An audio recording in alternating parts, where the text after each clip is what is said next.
Hello, my cruciferous cousins, my broccoli brothers, and my strawberry sisters. Welcome to PlantStock 2023. Today is Friday, September 22nd. My name is Rip Esselstyn, and I'm going to be your host for the weekend. This is going to be an absolute barn burner of an event, and I am so thrilled that you have decided to join us. So, PlantStock. Why is it called PlantStock? Well, let me give you just a little background on that. We held the first PlantStock back in 2011 on the Esselstyn family farm. A little history. The Esselstyn family farm has been around since 1675. That's 13 different generations of Esselstyns that have lived on this farm. It is in upper state New York. And we absolutely adore this place. And what happened in 2011, Forks Over Knives came out. It absolutely moved the needle on all things whole food plant-based.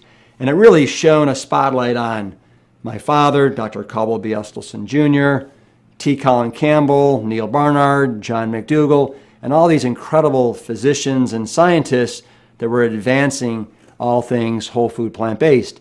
And so we decided that we would hold an event really in honor of these rock stars and invite people to come and get underneath the so-called circus tent in the backyard of the Esselstyn family farm.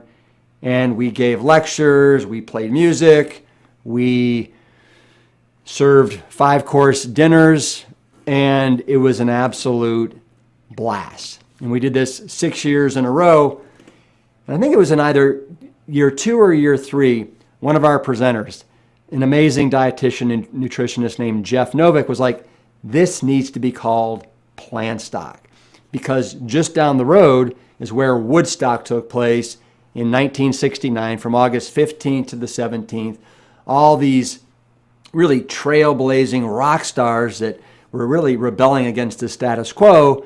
And that's kind of what we're doing here at PlantStock. We are rebelling against the status quo when it comes to meat and dairy and highly processed and refined foods and how we're treating the environment, how we are treating the animals. This just makes so much sense. And so we dubbed the event PlantStock. And a little history on Woodstock. Woodstock took place 1969, August 15th to the 17th. And it took place in a little town called Bethel, New York. And it took place on a guy's farm, dairy farm, named Max Yasgur. Every other venue basically turned down the producers at Woodstock. And as we all know, this turned into the most iconic rock concert of all time. And it was dubbed as 3 days of peace and music. And that's what we've done here with our current PlantStock. We've dubbed it 3 days of peace and plants. We're broadcasting all across the world. This truly is a PlantStrong exposition. Now, after COVID hit in 2020, we decided that we would make this a virtual event and have it be accessible instead of to just a couple hundred people to thousands of people. And we are using Cleveland, Ohio as our home base to deliver this virtual event. You know, we love Cleveland. On the shores of Cleveland, you have the Rock and Roll Hall of Fame. Long live rock. The term rock and roll was first coined by the DJ Alan Freed in Cleveland in the late 1950s. He borrowed it from an old blues tunes, and it really resonated with the teenagers of the time because it evoked this spirit of rebellion, and it gradually revolutionized the music industry, much in the same way that we're trying to do here with plants. Now, another reason I absolutely adore Cleveland is this is where I grew up as a child, and my father worked at the Cleveland Clinic. He started there in 1961 and did all of his surgery and started his really revolutionary research at the Cleveland Clinic in 1984. But what's also interesting is that my great-grandfather, George Washington Cryle, founded the Cleveland Clinic in 1921. And he was a trailblazing physician in the late 1800s. He was the first human being to perform a successful blood transfusion from one human being to another, and was at the time very, very well known. What he did in 1912, he purchased this parcel of land out in the country in northeast Ohio. It's actually the second highest point in northeast Ohio, and it's called the Knob because it kind of sticks up like a little knob. And it's very, very wooded. It's incredibly well shaded. It's always about 5 degrees cooler here than any place else. You can see all the wonderful pine trees that are strewn throughout the property. And back in the day, there was no electricity. And in 1984, my parents basically, they tore down the old big cabin that was there and put up this cabin that now has electricity. And this is where we will be broadcasting PLANTSTRONG 2023, right here. This is also where the last scene of Forks Over Knives, the documentary, took place.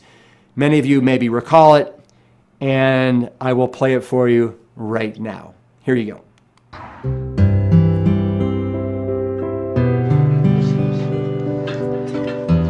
The greatest gift that you could possibly give to yourself and your family, not only those in your generation, but your children and your grandchildren, if you can make them be aware of the incredible power that resides within each of them to avoid life's most poignantly tragic and painful events. You just don't have to have those kinds of events. I believe with all my heart, if anyone listens to this, and they really should look at their refrigerator and look at their diet and give it a try. You lose weight and you'll be healthier. Nothing could lose if you just take a few weeks and try. You could see how easy it is. I'm not going to say it was difficult. Again, I made up my mind. This is what I'm going to do. I never felt like I wasn't getting what I wanted. So I didn't have ice cream. I didn't have the donuts, so I ate something else. I can thank them in every way I can think possible, and my doctor, especially Matt, when they just can't understand what it's done to change my life. And it really has, not just mine, my family's, everybody's. It gives me shivers talking about it because it's so serious. It's a life-changing experience. You can be in control. And I stress this because there's so many things going on in my life that I'm not in control of. And that's my message. You can't control your outcome of your body. Eat to live and don't live to eat. You better get that. You better get that recipe. This is good. Absolutely love that scene. And so we're going to invite you, all of you, to sit around the Lazy Susan table as we have an absolute blast. So let me introduce you to the Broc Star lineup of this year's PLANTSTRONG. This is everybody in just kind of one slide, and now let me introduce you to them individually, and know that to show no favoritism, I've put these Broc Stars in order of how they're going to appear during the course of the weekend. So right after this lecture, we're going to be bringing on Dr. Michael Greger. He will be regaling us with a lecture on his new book, How Not to Age. I've actually got a copy right here. He gave me an advanced galley, and I can tell you I've started reading it. It's a doozy, and it is absolutely fabulous. Way to go, Michael Greger. All right.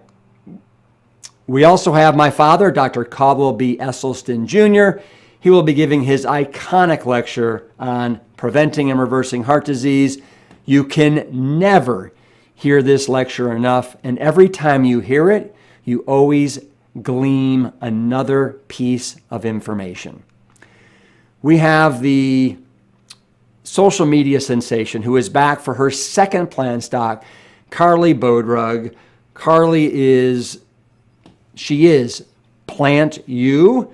Her first book came out over 2 years ago. New York Times bestseller. It is so incredibly innovative and creative. Carly will be sharing a few recipes with us Saturday. One of them will be from Plant You, and the other one will be from her new book. It's something to do with being scrappy, and can't wait to hear it. We also have Kiki Nelson. Kiki, her brand is Plentifully Lean, and several years ago she lost 70 pounds. She's been able to keep it off, and she adheres to all the principles that you're going to hear about over the course of the weekend and during my seven pillar lecture in just a little bit. There she is, Kiki, with her Plentifully Lean, and she'll be making several recipes from that book. We also have Cersei Blue and Gigi Carter. They are so passionate about the message that they are trying to share. They wrote this book that just came out about a month ago. It's called Daniel Fast, Why You Should Only Do It Once. And they're going to be creating several recipes from that book. Of course, we have Razzle Dazzle Jane and Ann Esselstyn from their book, Be a Plant-Based Woman Warrior, Live Fierce, Stay Bold, Eat Delicious. And they will be appearing numerous times throughout the weekend, popping up to create all kinds of wonderful recipes. We have Cameron Clements. Now, I found out about Cameron Clements because I was reading Dan Buettner's book, The American Kitchen. I had him on the Plant Strong podcast, and he stumbled onto Cameron and actually had her in the book in one of her recipes because she is from Louisiana, and she is dubbed as the plant-based Cajun. And I guess back in the day, there was all kinds of wonderful whole food plant-based Cajun dishes. So I got in touch with Cameron. She was happy to be part of the Plant Strong lineup, and so she'll be making up some Cajun cuisine for us. Now, from Mississippi, we have Shane Martin. Shane is a dude's dude. He lost all kinds of weight after seeing Forks Over Knives and reading the Engine 2 Diet book, my first book. He got on board, and he's never been the same. He's got a blog, and he is so real with everything that he does. You're just going to adore Shane. We've got the Plant Bros, John Fitzgerald and Brian Hart. They're going to be whipping up one of their finest Plant Bro dishes or two, and they are entertaining. We've got Janet Verney. Janet's brand is Healthed Up. She wrote a book in deliciously indulgent plant-based recipes and more. And she's going to be creating 3 dishes from this book that you're going to love. We have Darshana Thacker Wendell. She is married to Brian Wendell, the producer of Forks Over Knives. Brian just knew that he needed to marry somebody that was an amazing chef so he could have all kinds of wonderful plant-based cuisine. And he did it right with Darshana, one of the nicest, kindest, sweetest people you'll ever meet. And she's going to be making several recipes from her book, Flavor, delicious whole food plant-based recipes to cook every day. You guys all know about the Campbells, right? T. Colin Campbell and the China Study. Well, his son Nelson married Kim Campbell, his high school sweetheart, and she is on board 100% with the whole food plant-based message. And she wrote this book not too long ago called Plant Pure Comfort Food, recipes from all around the world, and she's going to be creating several for us this weekend. Now, on the male side of the social media sensation, we have Max Lamanna. Max wrote a book called You Can Cook This, and he basically solicited his social media following and said, what are the 30 most common foods that you throw out?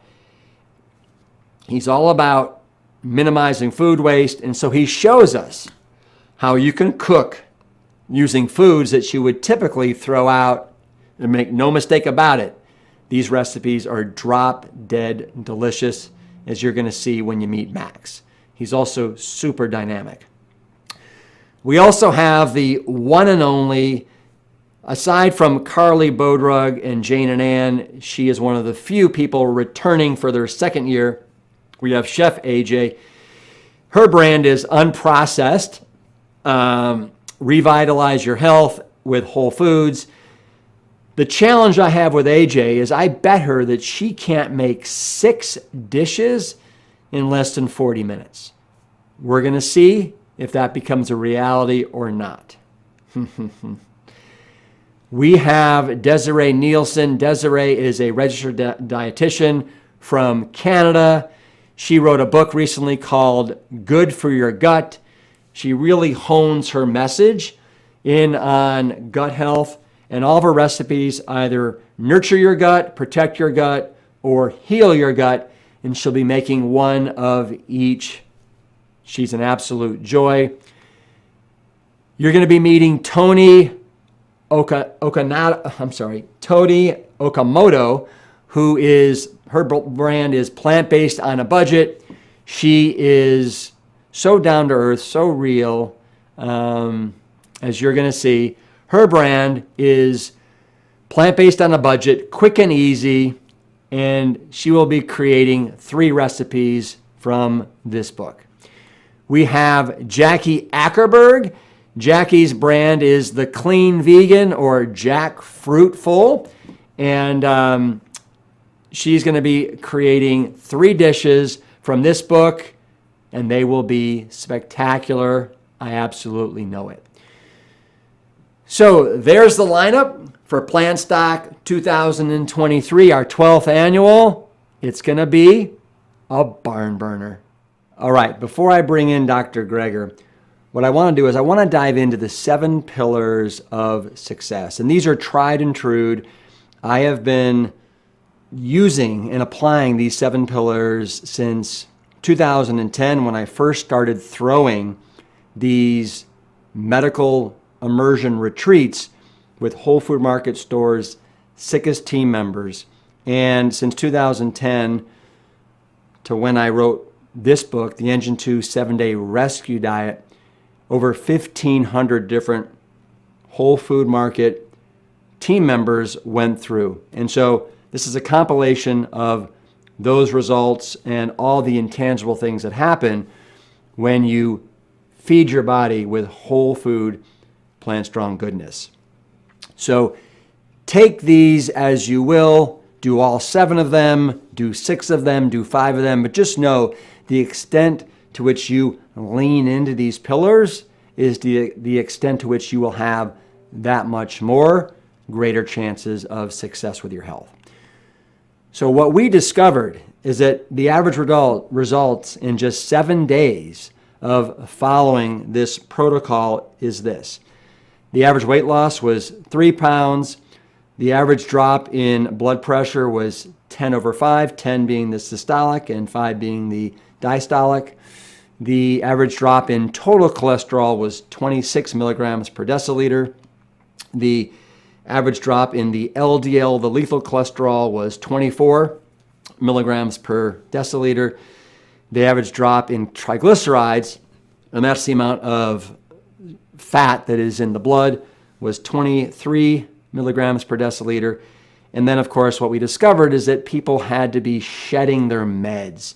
And, of course, we had a medical director that was on site that was very, very experienced in either titrating down or removing people from their meds entirely, something that most physicians have told these people that you'll be on these meds for the rest of your life. So that was very, very exciting news for many, many of these people. Again, I wrote about this in my 3rd book, The Engine 2 7-Day Rescue Diet, Eat Plants, Lose Weight, Save Your Health. And I call it the rescue diet because I want people to know that you can rescue your health yourself. You don't need the help of a physician or your parents or your friends. Really, this is on your shoulders to get this right. And that is the good news, and it's also, I guess, the bad news, depending on how you want to look at it and frame it up. I like to look at it as this is very, very exciting, wonderful news. So let's talk about the 7 pillars. So pillar number 1 is very, very obvious. It's why we love plants. So the long and short of it is plants are absolutely the bomb diggity. This is where the true deep dive in nutrition lives. Plants are the genesis of where all nutrition begins. Look at all the colors, the textures, all the protective compounds that exist there, all the different flavors. Plants are absolutely miraculous. They really truly are. And I want you to reframe the way you look at food. If you grew up the way I did, you thought that the animal products, the dairy products, the oils, that these were the strong superheroes when it came to food. I need my meat for protein. I may need my dairy products for protein and for calcium. I need my oils to be heart healthy and brain healthy. But the science does not support that viewpoint whatsoever.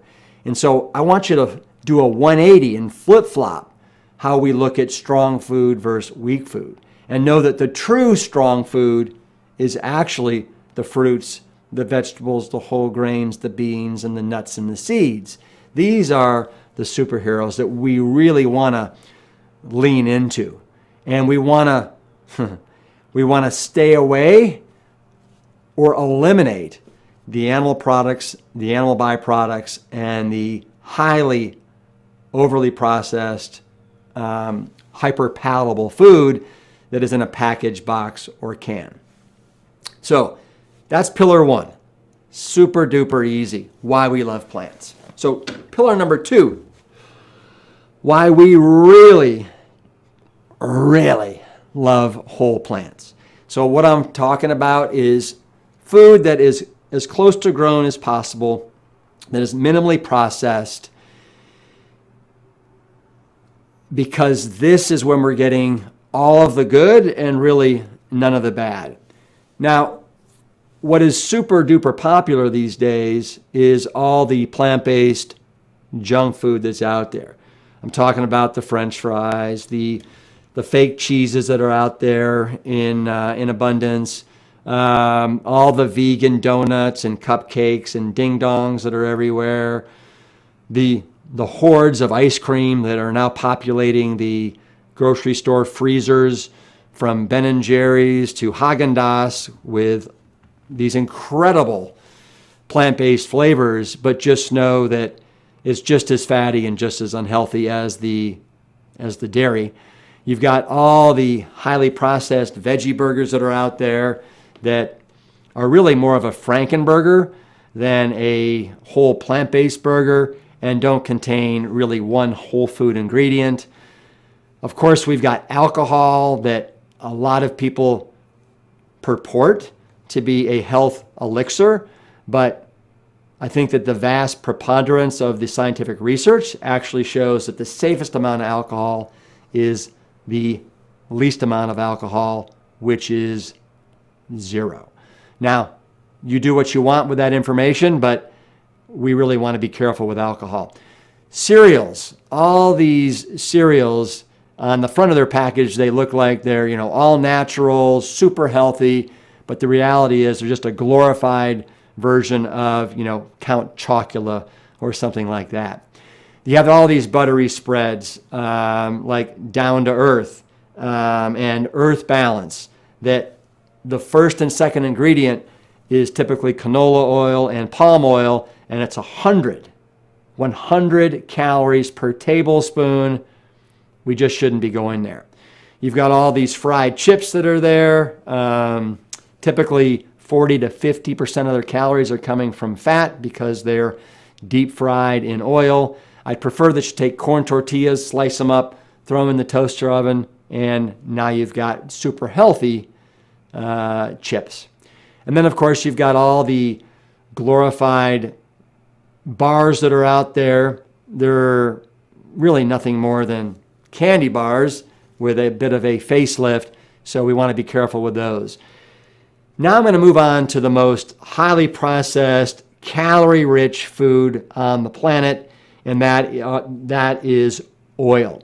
Oils are calorie-rich and processed, better known as crap. And just to kind of highlight what I'm talking about here, let's take a look at 1 tablespoon of olive oil. And yes, this is extra virgin cold-pressed olive oil that is not the healthy elixir that many people think that it is.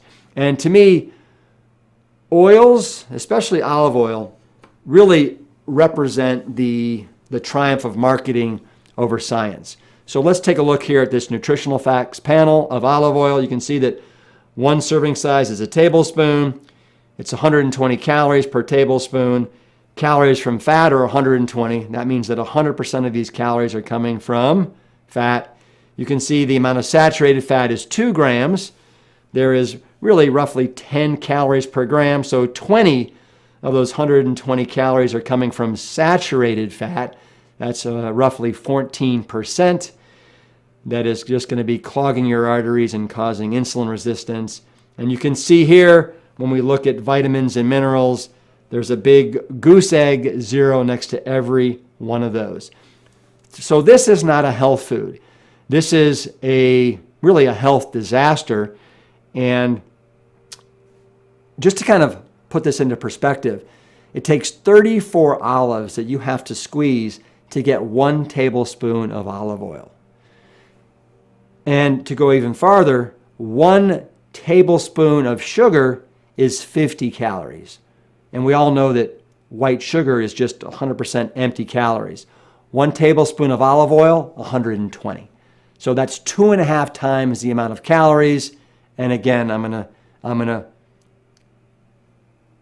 argue with you, or make the argument, that these are 100% empty calories as well. In addition, we love whole plant-based foods because they contain the beautiful complement of macro and micronutrients. So macronutrients, they have calories, they're essential for our existence. What are they? They're protein, carbohydrates, and fats. When it comes to plants, they have the Goldilocks of protein in the perfect composition and proportion. We're going to talk more about that in pillar number 5. Carbohydrates. We run on carbohydrates. Our 36 trillion cells, they're fueled by glucose. They're fueled by sugar. And the beautiful thing about fruits, vegetables, whole grains, and beans is these are highly unprocessed carbohydrates. They're not the trashy carbohydrates that you're going to get from white sugar, white bread, white flour, bagels, all this other stuff. So these are healthy carbohydrates. When it comes to fats, you're going to be getting the healthiest fats out there, mostly the polyunsaturated essential fatty acids that we need to get from food because our bodies don't manufacture them on their own. Okay? So we're not going to be getting hardly any of the saturated fats, the trans fats. We're really honing in on the polyunsaturated fatty acids, the omega-3s and the omega-6s. So when it comes to micronutrients, these don't have any calories, but they're really essential for us to take our health to the next level. And I'm talking about vitamins. Believe it or not, 11 of the 13 vitamins that exist, they originate in plants. The 2 exceptions are vitamin B12 that comes from microorganisms in the soil, and then vitamin D that is the sunshine vitamin. You also have minerals. There's roughly 17 major and minor minerals that exist. They're basically formed in the soil. And where do plants grow? In the soil, right? So all these minerals, they go up into the roots, into the greens, into the berries, and now we get to eat them and get them in the most absorbable and retainable form possible, right? Our magnesium, our iron, our calcium, all these things, folate. And then we also have antioxidants. Plants on average have 64 times more antioxidants than animal-based foods. That's huge, right? Because antioxidants, they basically help prevent us from rusting out from the inside out. they mitigate oxidative stress. Same thing with phytonutrients. Big fancy word for plant nutrients, phytonutrients. There's over 20,000 known phytonutrients. You can only find them in plants, and they are there to help protect DNA damage, mitigate oxidative stress, and help prevent these chronic Western diseases from happening. And then lastly, fiber. Fiber makes the world go round. It helps clean out our arteries. It satiates us. It is absolutely essential to help build a beautiful gut garden, as we know from Dr. Will Bolshewitz and Dr. Robin Schutkan and all these other amazing gut doctors, but fiber. And most Americans, sadly, are very, very deficient in fiber. The latest stat is 97% of Americans are not getting the quota of 32 grams of fiber a day. Most Americans are getting right around 16 grams. You start eating whole food, PLANTSTRONG, and you'll be getting between 50 to 75 a day. Easy peasy. Just to kind of highlight that, you can see why we're not getting fiber. The standard American diet, you can see 53% is comprised of processed and refined foods that the fiber has been stripped of. 35% is coming from animal products and animal byproducts that have no fiber. 12% of our calories are coming from plants. And unfortunately, half of that 12% is coming from French fried potatoes that also have been desecrated. So really, only 6% of our calories are coming from a food group that has fiber in it. And most Americans are getting their fiber from fiber chews and Metamucil, which is super, super sad and borderline tragic. But you can see here all the fiber that's in a cup of PLANTSTRONG foods, from beans to nuts and seeds, fruit and vegetables and whole grains. This is where fiber is very, very abundant. And you can see on the far side of the graph, the meat, the fish, the dairy, and the eggs, there's no green lines anywhere. And that's because there's no fiber in animal-based foods. All right, there you go. That was pillar number 2. Pillar number 3 is why we don't want to drink our food. Believe it or not, most Americans are now consuming somewhere in the neighborhood of 750 to 1,250 calories per day in liquid form. And the reason why this is not good is because our brains and our stomachs don't recognize these calories as calories, and you will invariably consume the same amount of calories in the solid form. So let me just help prove a point here. Let's take a look at an orange. If you were to eat an orange versus drink a glass of orange juice, so a medium orange would give you 45 calories. Of those 45 calories, you'd also be getting 2.5 grams of fiber and 9 grams of sugar. However, if you drink an 8-ounce glass of orange juice instead of eating that orange, you'd be getting 134 calories. That's 2.5 times the amount of calories that you'd get from an orange. You'd be getting 5 times less fiber, and you'd be getting almost 2.5 times the amount of sugar. And what we love about that orange is that that fiber acts like a big log in the fire and a slow release of that sugar over an extended period of time.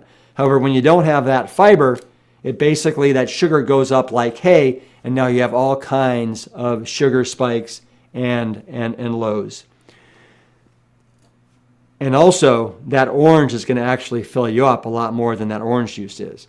And if you look, I just took this shot at a grocery store. These are all the different beverages, cold brew beverages that are available for people. I mean, it is limitless, the amount of different products that grocery stores are pushing on us to drink our calories.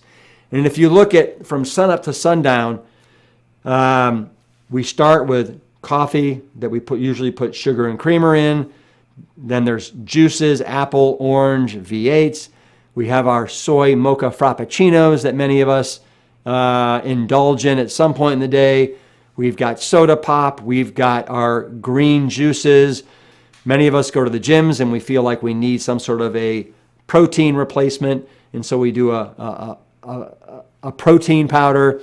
Many of us believe that coconut water is a very healthy substance. The reality is it's just sugar water. There's 50 calories per 8-ounce glass. And then, of course, we've already talked about wine and how a lot of people enjoy a glass of wine at the end of the day. That's typically 120 empty calories. So it's easy to see here how from sunup to sundown, most of us are getting between 500 to 1,000 calories in the liquid form each and every day. So instead, what I want you to do, I want you to drink good old-fashioned H2O. And if you want to put a little wedge of lime in there or lemon or throw some raspberries in there or some sliced strawberries, go ahead and do that for a little flavoring. But let's try and minimize how much we drink our calories. Okay, let's move on to pillar number 4. This is really a game changer of a pillar right here. Why we care about calorie density. And calorie density really is how many calories on average are in each pound of food that we eat. And once I teach you this, you never have to worry about counting a calorie or worrying about anything like that, as long as you're eating the foods that are calorie light and nutrient dense and are loaded with water and fiber. Here you see calorie density of the foods that we eat. So you can see vegetables on average are right around 100 calories per pound. It's great. Fruits, most fruits are 250 calories per pound. Potatoes are about 350, whole grains 500. That's like, brown rice, millet, amaranth, barley. And then your average legume, these are beans, peas, and lentils. These are sitting at about 600 calories per pound. So as long as you're 600 and less, you literally have the ability to eat copious amounts of food for breakfast, lunch, and dinner without having to weigh your food, measure your food, count calories, starve yourself, or do any of these kind of things that most Americans are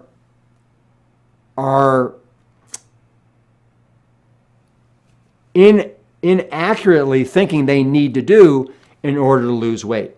So what this will allow you to do is basically shift our mindset from how much we eat to what we eat, which will make how much we eat essentially irrelevant. So you can see here, after legumes, you've got animal products like beef, chicken, and fish that on average are about 1,200 calories per pound. Then we've got cheese and ice cream and refined carbohydrates and white flour that's about 1,500 calories per pound. We've got the chips and the cookies and the pretzels that are sitting at about 2,300. And then we've got nut seeds and nut butters that are about 2,800. And then all oils are 4,000. And if you remember back to the slide that I showed you earlier, how most Americans eat, 94% of that pie chart was coming from processed and refined foods, animal-based products and animal byproducts, and French fries. This is why 75% of this country is either overweight or obese. We are eating the wrong foods. And once you pivot to these strong foods, the fruits, the vegetables, the whole grains, and the beans, that are calorie light, nutrient rich, loaded with water, loaded with fiber, it's an absolute game changer. And I also want you to know that feeling full has nothing to do with a food's calorie content and everything to do with a food's volume. All right, let that sink in. Now, I spent half a day in Whole Foods just so you could really try and grasp this concept.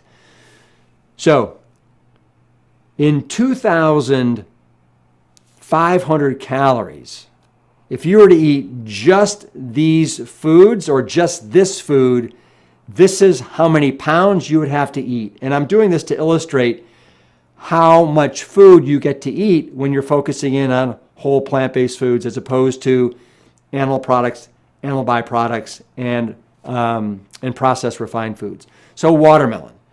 You would have to eat essentially 8 large watermelons, 21 pounds worth, to get 2,500 calories. Wow. On the flip side, when it comes to nuts, now it's not that we're not a huge fan of nuts, it's just that most people, they overindulge in nuts. And nuts are 2,800 calories per pound. So we suggest people limit the nuts to 1 small handful a day.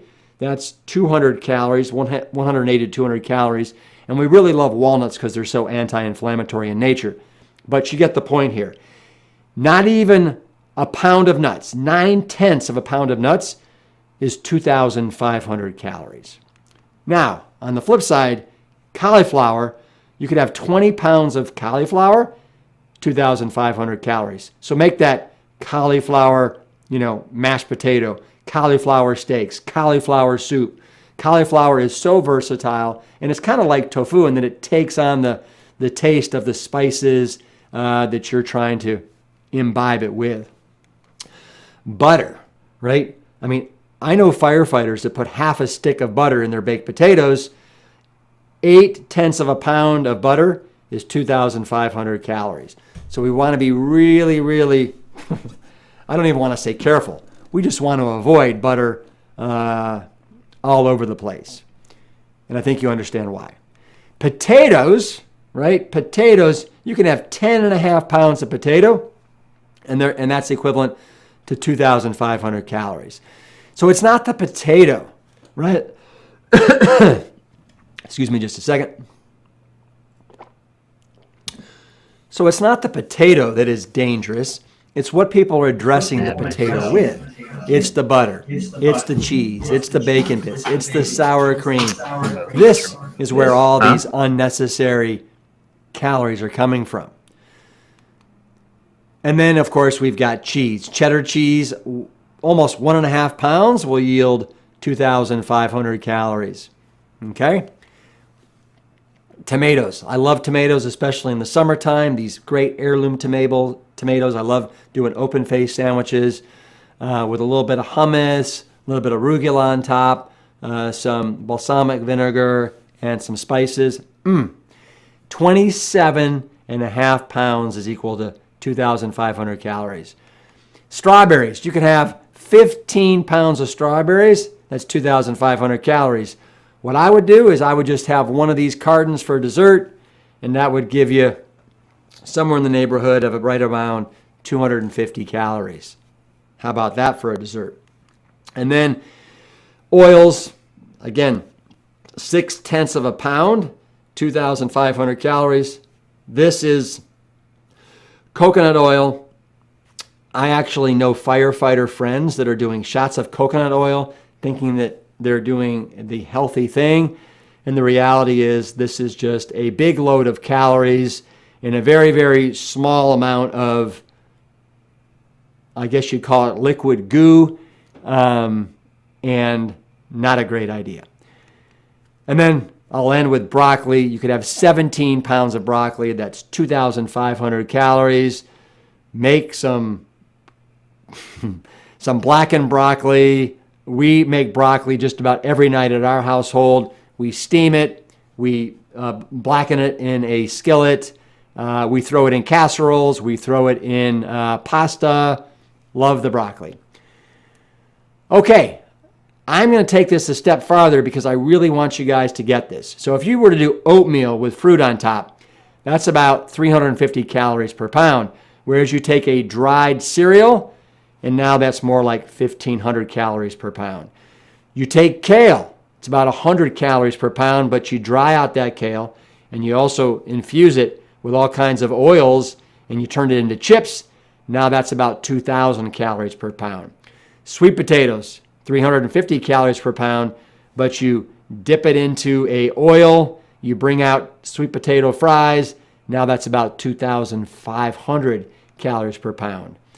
Brown rice, right around 500 calories per pound. However, you turn that brown rice and you make it into chips, like these rice chips here, 2,000 calories per pound. fruit. These are whole grapes right here, but you turn those whole grapes into raisins, you remove the water, and now the calorie density has gone up from 350 calories a pound to close to 1,500 calories a pound. And then pasta, we don't mind pasta because it's made with water, especially if it's 100% whole grain. However, you turn that pasta into bread and same ingredients, and now that's about 1,500 calories per pound. We're not opposed to open-faced sandwiches using whole grains for the basis of that bread, but we got to be careful, especially if we're trying to lose a certain amount of weight. We got to be careful with the bread. Now, what do all the columns on the left have in common? So you can see here, everything on the left here, the oatmeal, the kale, and the sweet potato, all their water is intact. And the same here, the rice, the grapes, and the spaghetti, everything is either made with water or its water is intact.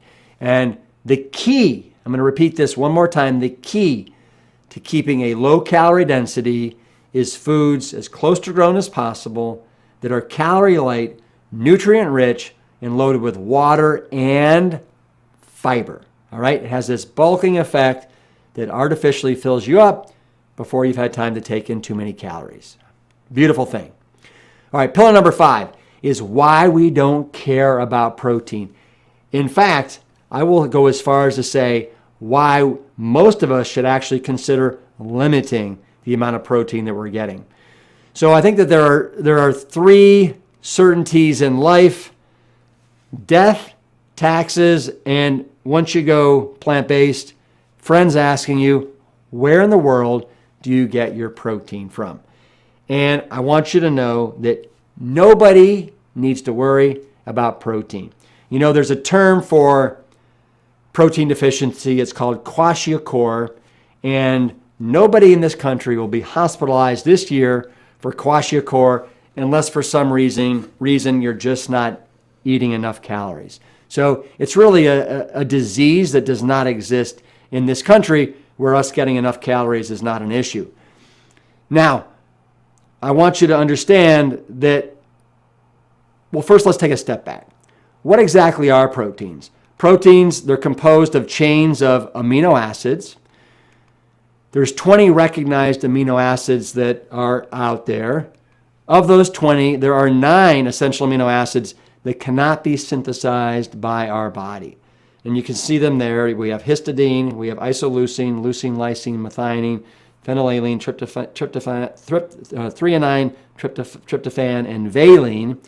And all 9 of these are in each and every plant-based food that you're going to eat. They're in the raspberries, they're in the sweet potatoes, they're in the spinach, they're in the watermelon, they're in the black beans. Again, in the perfect composition and proportion. So all of these plant-based foods are giving you all 9 essential amino acids, so it is a complete protein. All right, so don't buy the nonsense that you're somehow not getting a complete protein. Also, don't buy the nonsense that you're not getting enough protein. According to the World Health Organization, we want somewhere between 5 to 10% of our calories coming from protein. Your average fruit, for Pete's sake, is 7% protein. Your average green leafy vegetable is 35% protein. Your average whole intact grain that you're going to be eating lots of, 14% protein. Your average legume is sitting at 25% protein. You just can't blow it. And here in this country, most of us are protein toxic. And we're getting our protein from a janky, inflammatory, bone leaching, artery clogging form in animal protein. Whereas plants, on the other hand, they are much more intelligent, and they're not going to harm our bodies in the same way that animal proteins do. And most of us, like I said, we're protein toxic, and we're getting our protein from animal sources. I want you to do what the Okinawans do. And they get the vast majority of their calories and protein from sweet potatoes. They actually are getting 7% of their calories from protein. They actually sip their protein as opposed to Americans that gulp down their protein. And just to illustrate that each and every one of you will be getting all the protein you need, here's this graph. And you can see here, this is the percent of calories coming from protein in many whole plant-based foods. So you can see white mushrooms are 54%, spinach is sitting at about 50%, we've got tofu sitting at about 48%, and then you can see broccoli's 35%, pinto beans are 27%, chickpeas right around 22%. Look at that, almonds, 14%, oats are right around 16%, and then you can see bell peppers, 12%. So literally, you just can't blow it when you're eating plants. Now, this gentleman, Nehemiah Delgado, was in The Game Changers. If you haven't seen the documentary, I highly recommend it. And he was the first vegan to appear on Muscle and Fitness magazine. This was back in 2018. And Nehemiah, since birth, has been a vegetarian, and for the last about 12 years, he has been a complete plant-based student and also bodybuilder. And you can see here he's built all those muscles from wonderful plants. I just want to illustrate another gentleman. This is Alex Honnold. He starred in the documentary Free Solo, and Solo. And what he did is he free soloed El Capitan in Yosemite National Park. National Geographic declared it the greatest human feat on the planet. And he did scale the side of Yosemite, which is basically 1/4 of a mile without any ropes. One of the most harrowing feats ever. And that morning he had steel-cut oats with blueberries and chia seeds and a little bit of almond milk. Pretty darn phenomenal. So hopefully you guys get it with protein.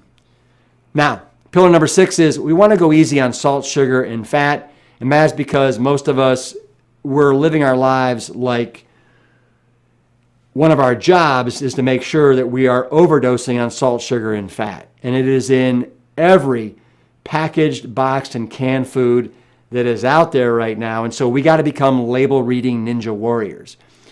Well, let's talk for a second about salt.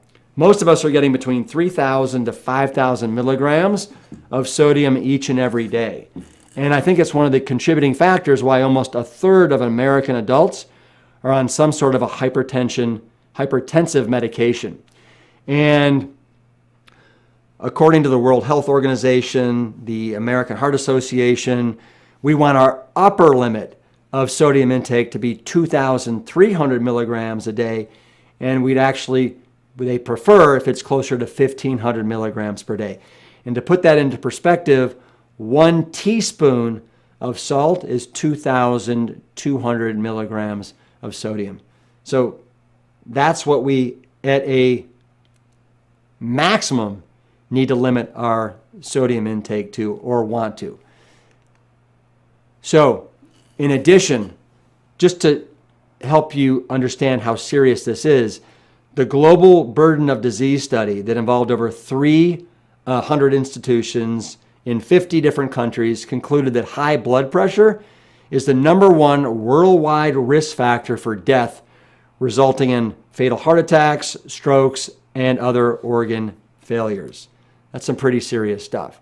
So let me show you some of the sodium that's in restaurants and packaged foods.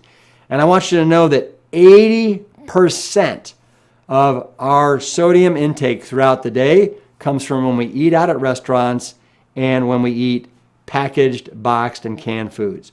So if you were to go to the Red Lobster Admiral Feast, or get that at Red Lobster, that's 5,000 milligrams of sodium in that one dinner.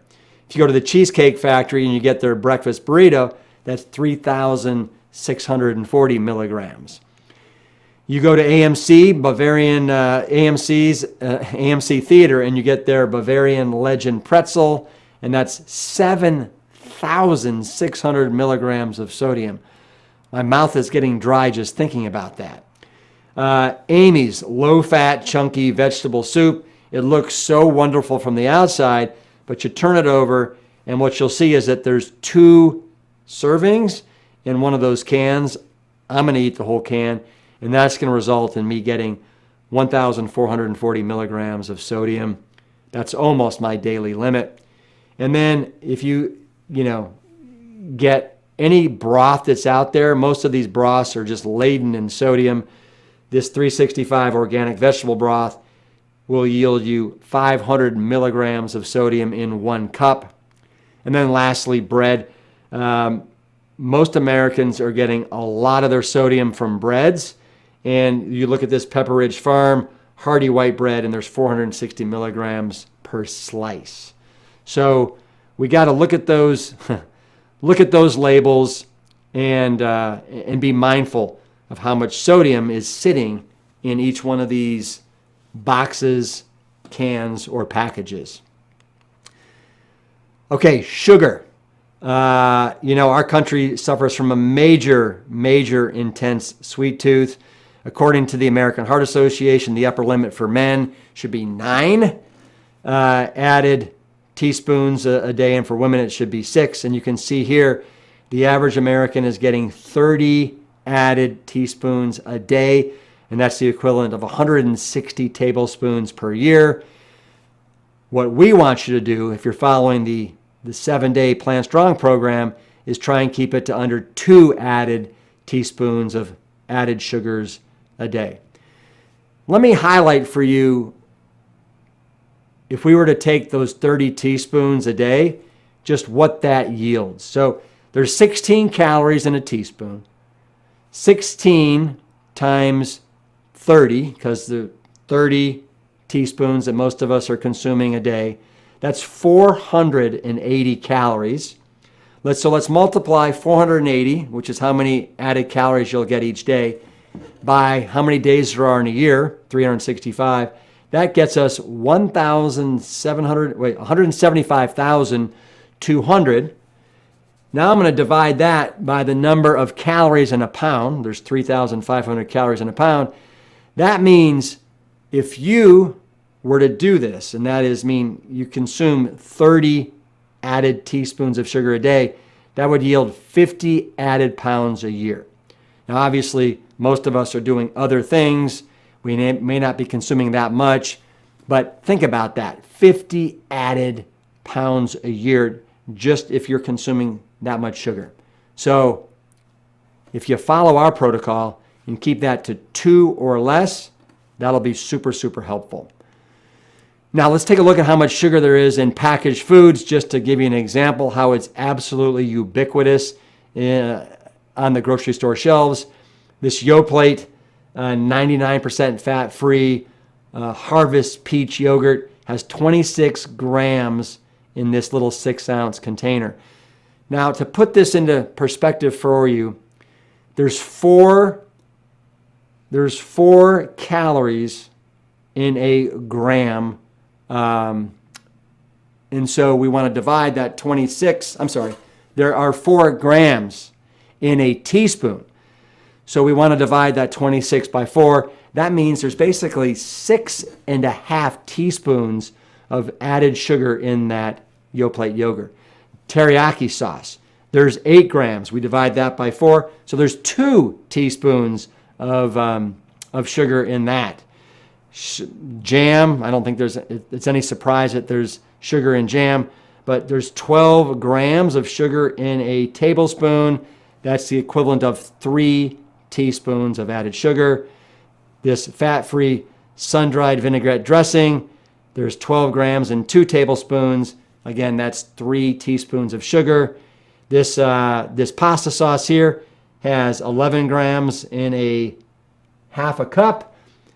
That's almost 3 teaspoons of added sugar. This Quaker Quick Oatmeal Express cinnamon roll Oatmeal, 17 grams in a 1.9 ounce little carton.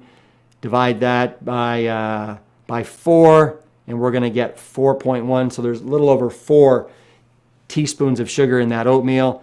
And then this Arizona green tea that many people think is healthy, that's got 34 grams of added sugar in it. Divide that by 4, and we're going to get 8.5 teaspoons of sugar. All I got to say is, wow, wow, wow, wow. And remember, none of these things have any fiber in them. So as an example, on the opposite side of the spectrum, you take one medium banana. It's got 15 grams of sugar, but it's also got 4 grams of fiber. And that fiber slows down the absorption of that sugar so we don't have those highs and lows. So I want you to know, do not stay away from fruit. Yes, there's sugar in fruit, but it's wonderfully healthy, and it comes attached with all these vitamins, minerals, fiber, water, protein, carbohydrates, and a little bit of fat. Okay, speaking of fat, most Americans are consuming between 35 to 50% of their daily calories from fat. And it's typically the wrong kind of fat. It's saturated fat, there's trans fats in there, and it's very, very little to none of the polyunsaturated essential fatty acids that our bodies need. So when you follow the 7-day rescue program protocol, you're going to be getting between 10 to 15% of your calories coming from fat, which is the home run when it comes to losing weight, reversing chronic Western disease, and again, most of these will be coming from healthy polyunsaturated fats, the omega-3s and the omega-6s. Let me show you the fat content that's in these plant-strong foods. So you can see here, starting on the left, we've got white mushrooms. Who knew that white mushrooms are 12% fat? You've got kale that's sitting at right around 11% fat. Tomatoes, 10% fat. Broccoli, 8% fat. Cucumbers, right around 7% fat. Baked potatoes, they're low. They're about 3% fat. But then look at that. Mangoes, blueberries, apples. All these things have fat in them. And then you've got cooked oats that are almost 18% fat. So I say this because people say, oh, this is a no-fat diet. I want you to know when you're eating whole plant-strong foods, this is not a no-fat diet. This is truly, it's a low-fat diet where we're getting somewhere between 10 to 15% of our calories from fat, depending upon how many nuts and seeds and avocados you're consuming. If you're doing more of those, your fat content will be higher than that. All right, good stuff. So let's move on now to pillar number 7, why we want to move these amazing, wonderful bodies that we have been given as a great gift. So I want you to know that lack of physical exercise has now reached number 4 on the global causes of death right after high blood pressure, smoking, and high blood sugar. And today, sitting has become the new smoking. This is no news to most of you guys. There was a study done recently by the Kaiser Permanente Family Research Center, and they actually showed that your average adolescent these days is spending 7.5 hours in front of a screen and 7.5 minutes exercising. That is incredible. And I want to go through several of the reasons why it is so important that we move. But before I do, I want to highlight some people that are very close to me that I love dearly who exercise each and every day. One of them is my father. Let's hear a little bit from him right now. What's one of the things you love so much about exercise? Well, it makes you calm and easy of approach.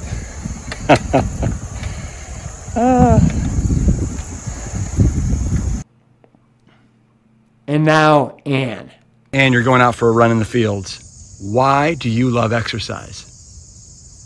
Rep. It's important. I mean, if you don't exercise, you just shrivel up. You can't move. And I can move. Yes, you can. Go get them. Okay. And then here's Ann doing her infamous tire drag. Okay, everybody, here comes Ann. I showed her my workout tool, and she said she wanted to try it. So here she is, dragging a tire up and down the street. I'm using this device to train for an ultra that I want to do this winter, sorry. And Ann decided she wanted to try it. What'd you think, Ann? It wasn't so bad going down, but coming up, there's sort of a slight hill. Yeah. It's hard. Dragging a tire. Oh my God. All right, the power of plant-based eating. Woo! Onward. It's also absolutely fabulous for our mood. It improves our brain. You know, we love getting blood flow to our hippocampus.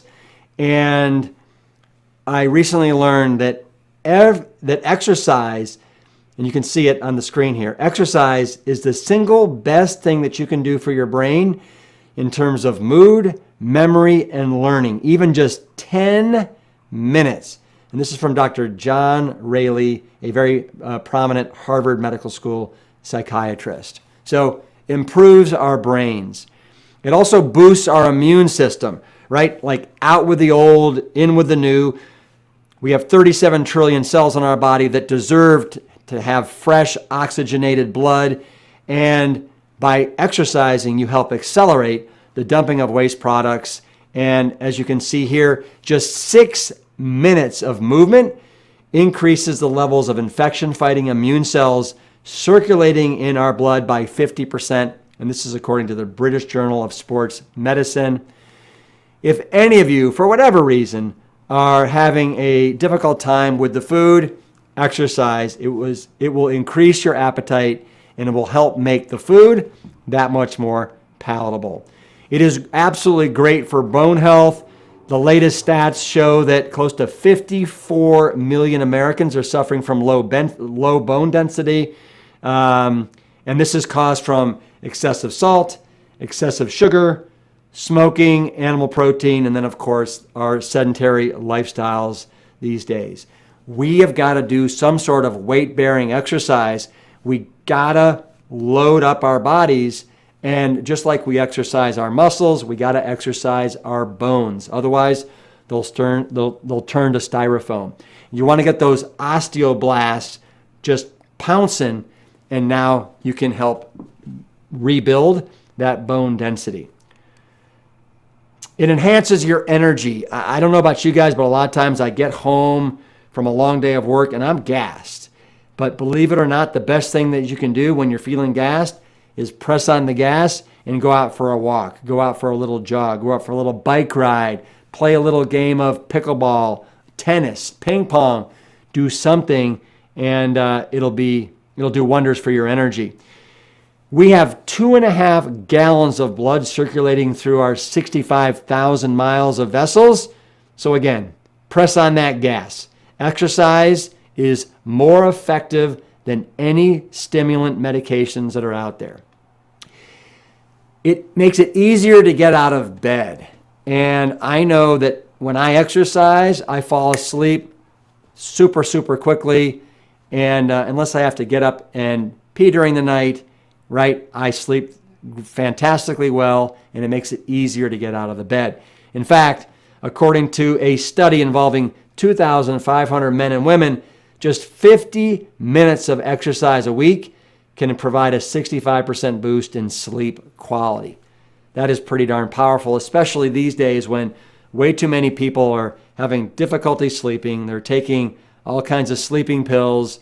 We're on screens typically an hour and a half to 2 hours before we go to bed.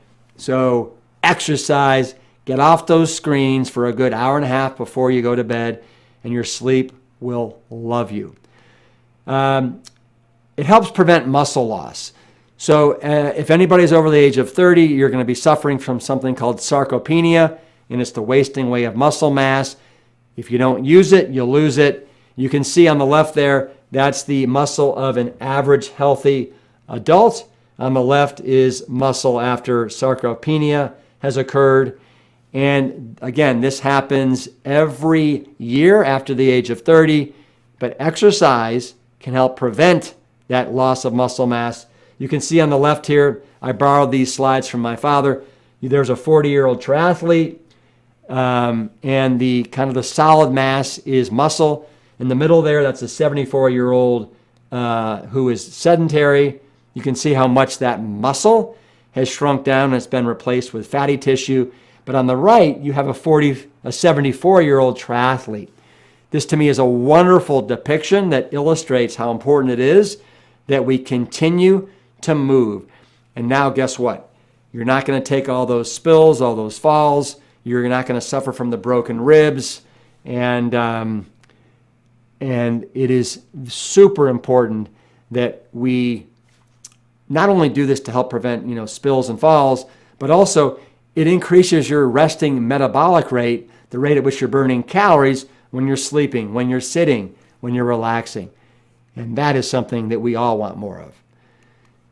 This, I just want to play with you. This is a little testimonial from a woman named Jane who she drove from Palm Springs to Los Angeles to hear me give a talk about the Engine 2 7-Day Rescue Diet. I was doing a book signing as well. And she embraced this for 18 months and got phenomenal results. And here she is, Jane. I'm here in LA. I'm here with Jane, who drove in from Palm Springs, right? Yeah. And Jane, you've been doing this 15 months. What's happened here? 15 months time. My fibromyalgia's gone. My asthma's gone. My lifelong acid reflux is gone. Sciatic pain, knee pain, I've had injections. Chronic sinus infections, 15 medications gone. I've got my life back. I don't have chronic pain anymore. I don't have insomnia anymore. I couldn't climb the stairs at work. I had to take the elevator. And now I can go up and down 10 times, and I try to do it 3 times a day at work. And I've lost 120 pounds. Say what? And what about your cholesterol? My cholesterol's down about 80 points. I had a stroke when I was 35, and it's because of my lifestyle. It's because of the drive-through windows and not reading labels and eating anything that would hold still. So is there any way you could show us that photo of you? Yeah, I'd be glad to show you my photo. Let me get this out. So this is Jane before she kind of found the 7-Day Rescue. Before I found 7-Day Rescue Challenge, this is my photo. So that's my before. Do you mind if I just let everybody see your amazing figure? Yeah. Wow. Yeah. Jane, way to go. Yeah, thank you. Many people think that it's incredible what Jane did, but I want you to know that that is there for the taking for anybody that just wants to apply these 7 pillars. It works again and again and again. And just really quickly to go over those, pillar number 1 is why we love plants. Number 2 is why we love whole plants as close to grown as possible that are minimally processed. Pillar number 3 is why we want to limit the amount of calories that we're drinking, and when we're drinking, let's drink good old H2O. Pillar number 4 is why we care about calorie density, right? Whole plant-based foods will allow us to no longer count calories, starve ourselves, measure and weigh food. Instead, we get to eat copious amounts of food for breakfast, lunch, and dinner because they're calorie-rich, I should say calorie-light, nutrient-rich, and loaded with water and fiber. It's the magical combination right there. Pillar number 5 is why we don't care about protein, right? Each and every one of us is going to be getting all the protein we need from whole plants, where all protein originates from, our plants. Pillar number 6 is why we want to become label-reading ninja warriors so we can really monitor the amount of salt, sugar, and fat that we're getting in packaged, boxed, and canned foods. And then lastly, while we all want to move these wonderful bodies that we've been blessed with. And I've written about all these in my book, The Engine 2 7-Day Rescue Diet. Again, I can't thank you guys enough for being here as part of PLANTSTRONG. So our goals for this weekend are severalfold. 1, we want to educate you all around the science, right? When you understand the science, this makes complete sense.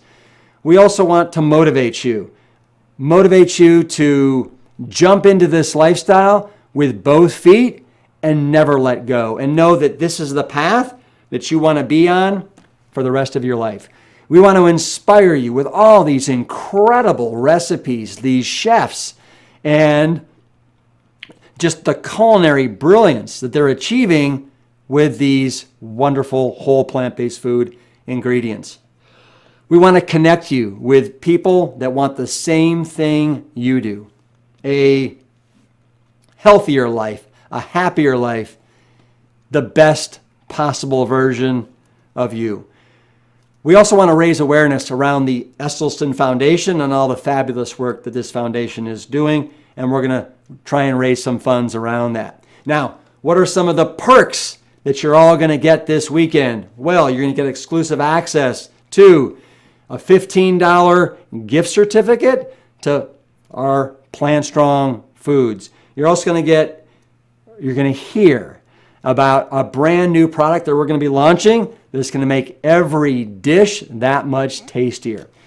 Each and every one of you is going to get a free month of coaching with our amazing coaches, John and Amy.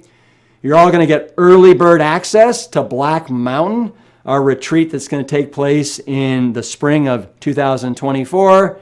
And then you're going to be partaking in all kinds of wonderful drawings and giveaways. So, lots in store. Can't wait for this wonderful weekend to unfold before us all. Let's take a quick little 10-minute break, and I'll be back live with none other than Dr. Michael Greger with How Not to Age. See you soon.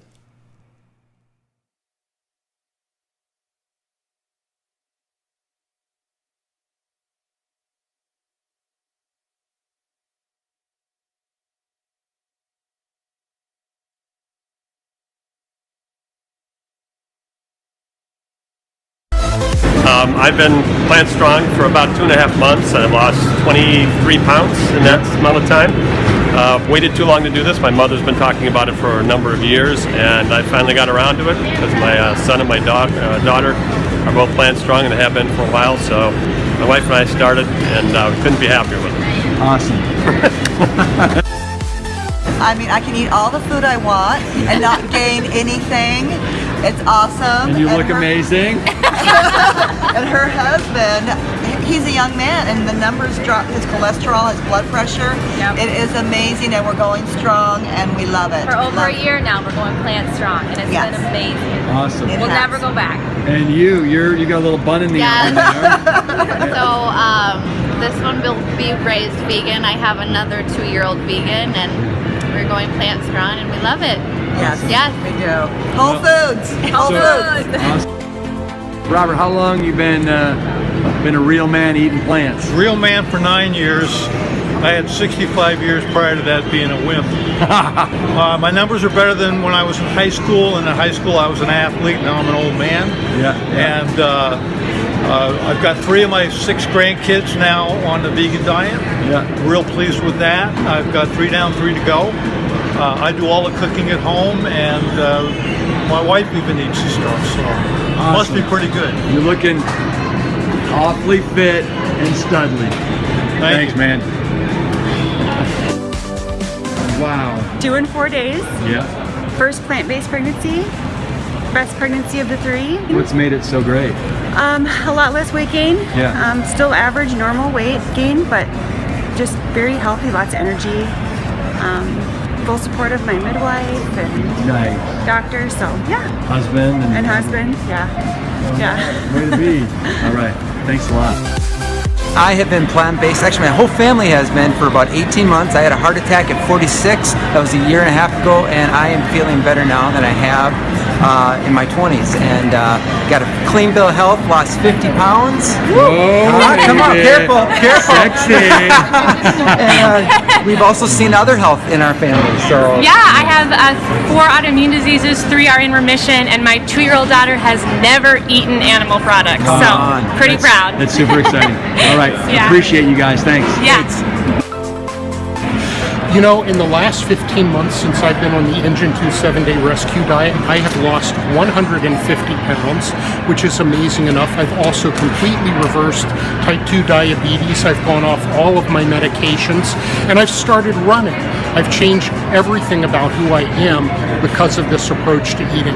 And so I want to tell people out there that what's involved in this is going 100% all in. Don't go 80%, don't go 90%, don't torture yourself with these little bits of this and that. Go all in. That's exactly what it takes. That's my number one piece of advice to you. Do it for yourself all in. I love it. Plant stock. Yeah, I cannot wait. We need a race, baby. We started this challenge 2 weeks shy of a year ago. What and challenge? The 7-day challenge, plant-based, and I've lost over 60 pounds. And my cholesterol dropped from 265 down to 122. Which is really dramatic. That's amazing. And look at these guys, right? They are like pillars of like. Look at that. It's worked out for us, and we're still on it, still loving it. So Awesome. Yep. We're gonna keep 1 doing year it. strong. Way to go, man. All right. Minnesota strong. Love it. Thanks. Thanks. We switched over to whole food plant-based almost 3 years ago now, working with Dr. Esselstyn, his wife Ann. Meeting Rip is an honor here today. Our health is fantastic. We've lost weight. I switched over because of a high rating on my cardiac scan test of over 1,300. We felt we needed to take care of ourselves and change. We're just typical Western diet people, but changing has made us feel better than we have in years. Accomplishing more with no caffeine, no sugar. It's been fantastic. I recommend it to anybody. Nice. And you're still biking up a storm? Yep. Good. Still competitive. And you're are you the cook in the household? I'm the cook, yes. Good, good. What'd you guys have for breakfast today? Oatmeal. Yeah. Thanks, you guys. Definitely. Yeah, thank you.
And we are back with none other than Dr. Michael Greger live.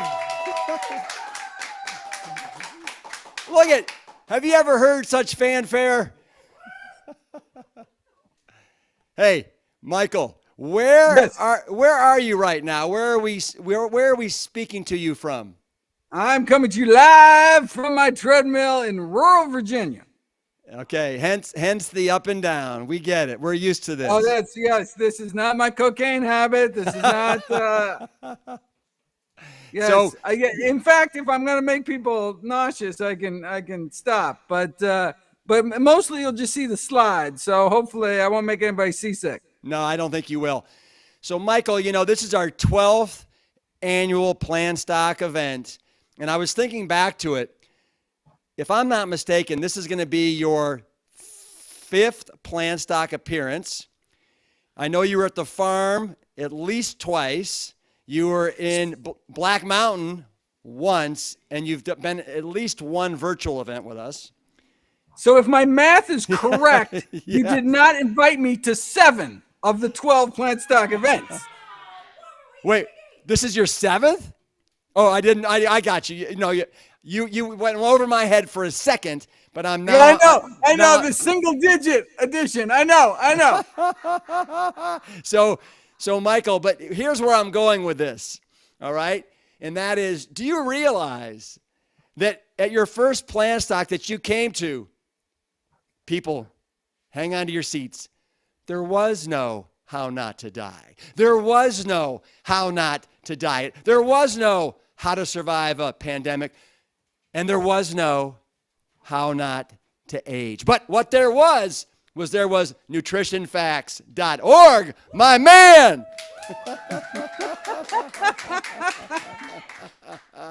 Yes, indeed.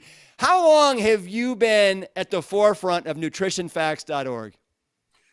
We started in 2011, so we're both a dozen years in. Wow.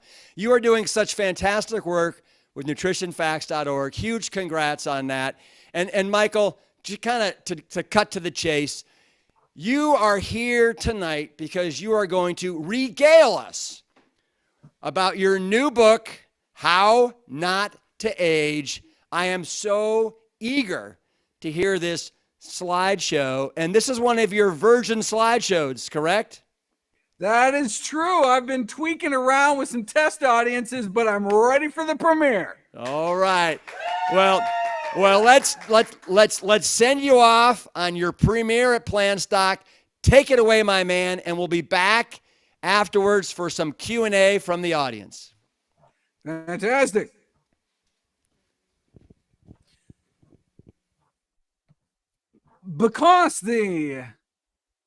Here we go. Let me get my slides up. Because the single greatest risk factor for most of our killer diseases is how old you are, one could argue that the leading cause of death is actually aging. The rate of death increases exponentially for age-related diseases such as heart disease, cancer, stroke, dementia. So yes, within the same age bracket, having a high cholesterol can increase your heart disease risk up to 20-fold, but an 80-year-old may have 500 times the risk of having a heart attack compared to a 20-year-old. Now, the reason we focus on things like cholesterol is because it's a modifiable risk factor. But what if the rate of aging was modifiable too? My inspiration for writing How Not to Age was this consensus document, Interventions to Slow Aging in Humans, compiled by some of the top researchers in the field, the likes of Longo, Sinclair, Fontana. They were brought together to identify the most promising strategies to combat aging. They identified a list of essential pathways. For example, drugs that can block the hormone IGF-1, or drugs to block the pro-aging enzyme TOR. But I realized, wait, every single one of these could be regulated through diet. That became the opening section of the book. For example, boosting something called autophagy. At any given time, most of our cells are producing and assembling more than 10,000 distinct proteins, each of which can become misfolded or damaged at any time and require a cleanup on aisle 3. That's what we have autophagy for. From the Greek words for self-eating, it's a housekeeping process by which defective cellular components are broken down, scrapped for spare parts. This doubles as both salvage operation and quality control, renewing our cells in a sort of cellular reset. As one review put it, the janitor is the undercover boss. Self-digestion for lifespan extension. Enhanced autophagy can delay aging. But, unfortunately, our ability to take out the trash declines with age. So the drug industry is eager to pharmacologically modulate autophagy to combat aging, but we can do it naturally. One way is through fasting. Unfortunately, autophagy doesn't really maximally ramp up until after a day or two of fasting, which may be too long to go unsupervised. Fasting longer than 24 hours should probably only be done under medical supervision, preferably in a live-in clinic. This is not just a legalistic mumbo-jumbo. For example, normally your kidneys dive into what's called sodium conservation mode during fasting, but should this response break down, you could rapidly develop an electrolyte abnormality that may only manifest with non-specific symptoms like fatigue or dizziness, which can be easily dismissed before it's too late. Thankfully, there's another way to activate autophagy. You can fast or go fast. Exercise induces autophagy. As one of the researchers said, I've always known exercise is good for you, but when we found out it increases autophagy, I finally got a treadmill. You have to do it enough, though. Autophagy is activated after 60 minutes of moderate intensity exercise, but only 20 minutes fails to move the needle. What about diet? Any foods to avoid? Acrylamide can inhibit autophagy. Acrylamide is a toxin found concentrated in French fries and potato chips that's formed during the frying process. The fact that high acrylamide exposure is associated with as much as double the risk of premature death would be consistent with an anti-autophagy effect, though, diminished lifespans among eaters of fatty, salty snacks isn't exactly a revelation. You don't know if it's cause and effect until you put it to the test. Before being asked to eat a bag of potato chips every day for a month, study subjects were given weeks of boiled potatoes mixed with the same amount of fat and salt as the chips, compared with the fatty, salty boiled potatoes. Their C-reactive protein levels shot up 50% on the chips, suggesting chronic ingestion of acrylamide-containing products induces a pro-inflammatory state. However, deep frying causes the formation of all manner of undesired foodborne toxicants, so we can't be sure it was the acrylamide. As one of the earliest geriatric medicine textbooks presciently concluded in 1849, frying is an abomination. If you just must have your French fry fix, air frying produces about 90% less acrylamide. Anything that can help? Starving yourself generates discomfort, but there is something that activates autophagy that many people find comforting: coffee. At a human equivalent dose, both regular and decaf rapidly induce autophagy within hours in mice, and coffee can extend the lifespans of some rats. But what about people? In humans, we only have observational research, but to date, about 20 studies have followed more than 10 million people over time, and those drinking 3 cups of coffee a day had 13% lower risk of dying from all causes put together. And decaf appeared to be just as protective, so it's not the caffeine. Coffee contains more than 1,000 bioactive compounds. The polyphenol chlorogenic acid is the most abundant antioxidant in coffee, so that's where researchers started, and indeed it was found able to enhance autophagy in human cells. More than 100 coffees have been tested, and chlorogenic acid levels vary by more than 30-fold. Interestingly, the major contributor to this wide range was Starbucks, with its extremely low antioxidant content. thought to be because they roast their beans so dark they destroy it. Instant coffee seems fine, and brewed has more than espresso. Paper filtered is the best because it traps the cholesterol-raising compounds in coffee, perhaps explaining why those drinking filtered coffee had even lower mortality rates than those drinking unfiltered coffee. Any food components that activate autophagy? Spermidine. The longevity elixir? Spermidine. Don't be put off by the name. Spermidine and its byproduct spermine are actually found throughout the body. When it was later independently discovered in muscles and the brain, it was called musculamine and neurodine until they found out, it's all the same compound, and so naming rights defaulted to the less palatable original. Our body can make it from scratch. We can also boost levels by eating spermidine-rich foods, which is good news because our spermidine levels tend to decline with age, dropping by more than half by the time we reach our 50s. This decline is seen across the biological spectrum with a remarkable exception. Naked mole rats, also known by their more cuddly nickname, sand puppy, considered to be a non-aging mammal, perhaps in part because they're able to maintain high levels of spermidine, something you also see in human centenarians. Hundreds of men and women in their 40s through 80s were followed for 20 years, and after looking at 146 different components of their diets, the single most predictive of longevity was spermidine. High spermidine intake is linked to lower mortality. Those who consumed the most spermidine had a reduced risk of death from all major causes, which is what we would expect from an anti-aging compound. To prove cause and effect, extra spermidine was fed to animals, and induction of autophagy by spermidine promotes longevity, increasing the lifespans of mice, for example, by as much as 25%. In a database of more than 1,000 life-extending compounds among the small subset with the fewest side effects, spermidine has the largest documented lifespan extension. This led some to propose that spermidine may be an anti-aging vitamin.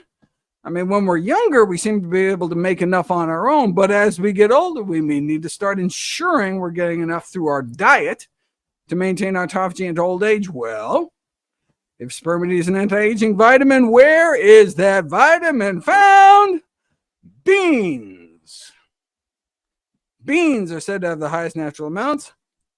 A fermented whole soy food called tempeh actually tops the list, along with plain white button mushrooms, though pig pancreas does take the bronze. While some have suggested the genetic engineering of high spermidine crops, there are already a plethora of naturally spermidine-rich foods. The single most concentrated source is wheat germ, with 2.5 milligrams in just a 7-gram tablespoon.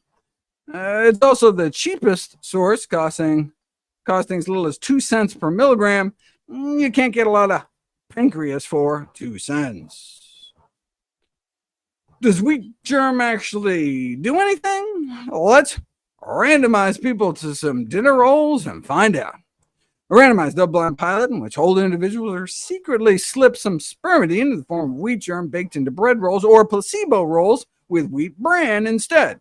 And those with mild dementia improved way beyond all available anti-dementia drug treatments so far. Admittedly, that isn't saying much, but what's the harm of sprinkling a little wheat germ onto your food? Latest Alzheimer's drugs don't appear to work at all. All you get for your $56,000 is a dramatically increased risk of swelling or bleeding into your brain.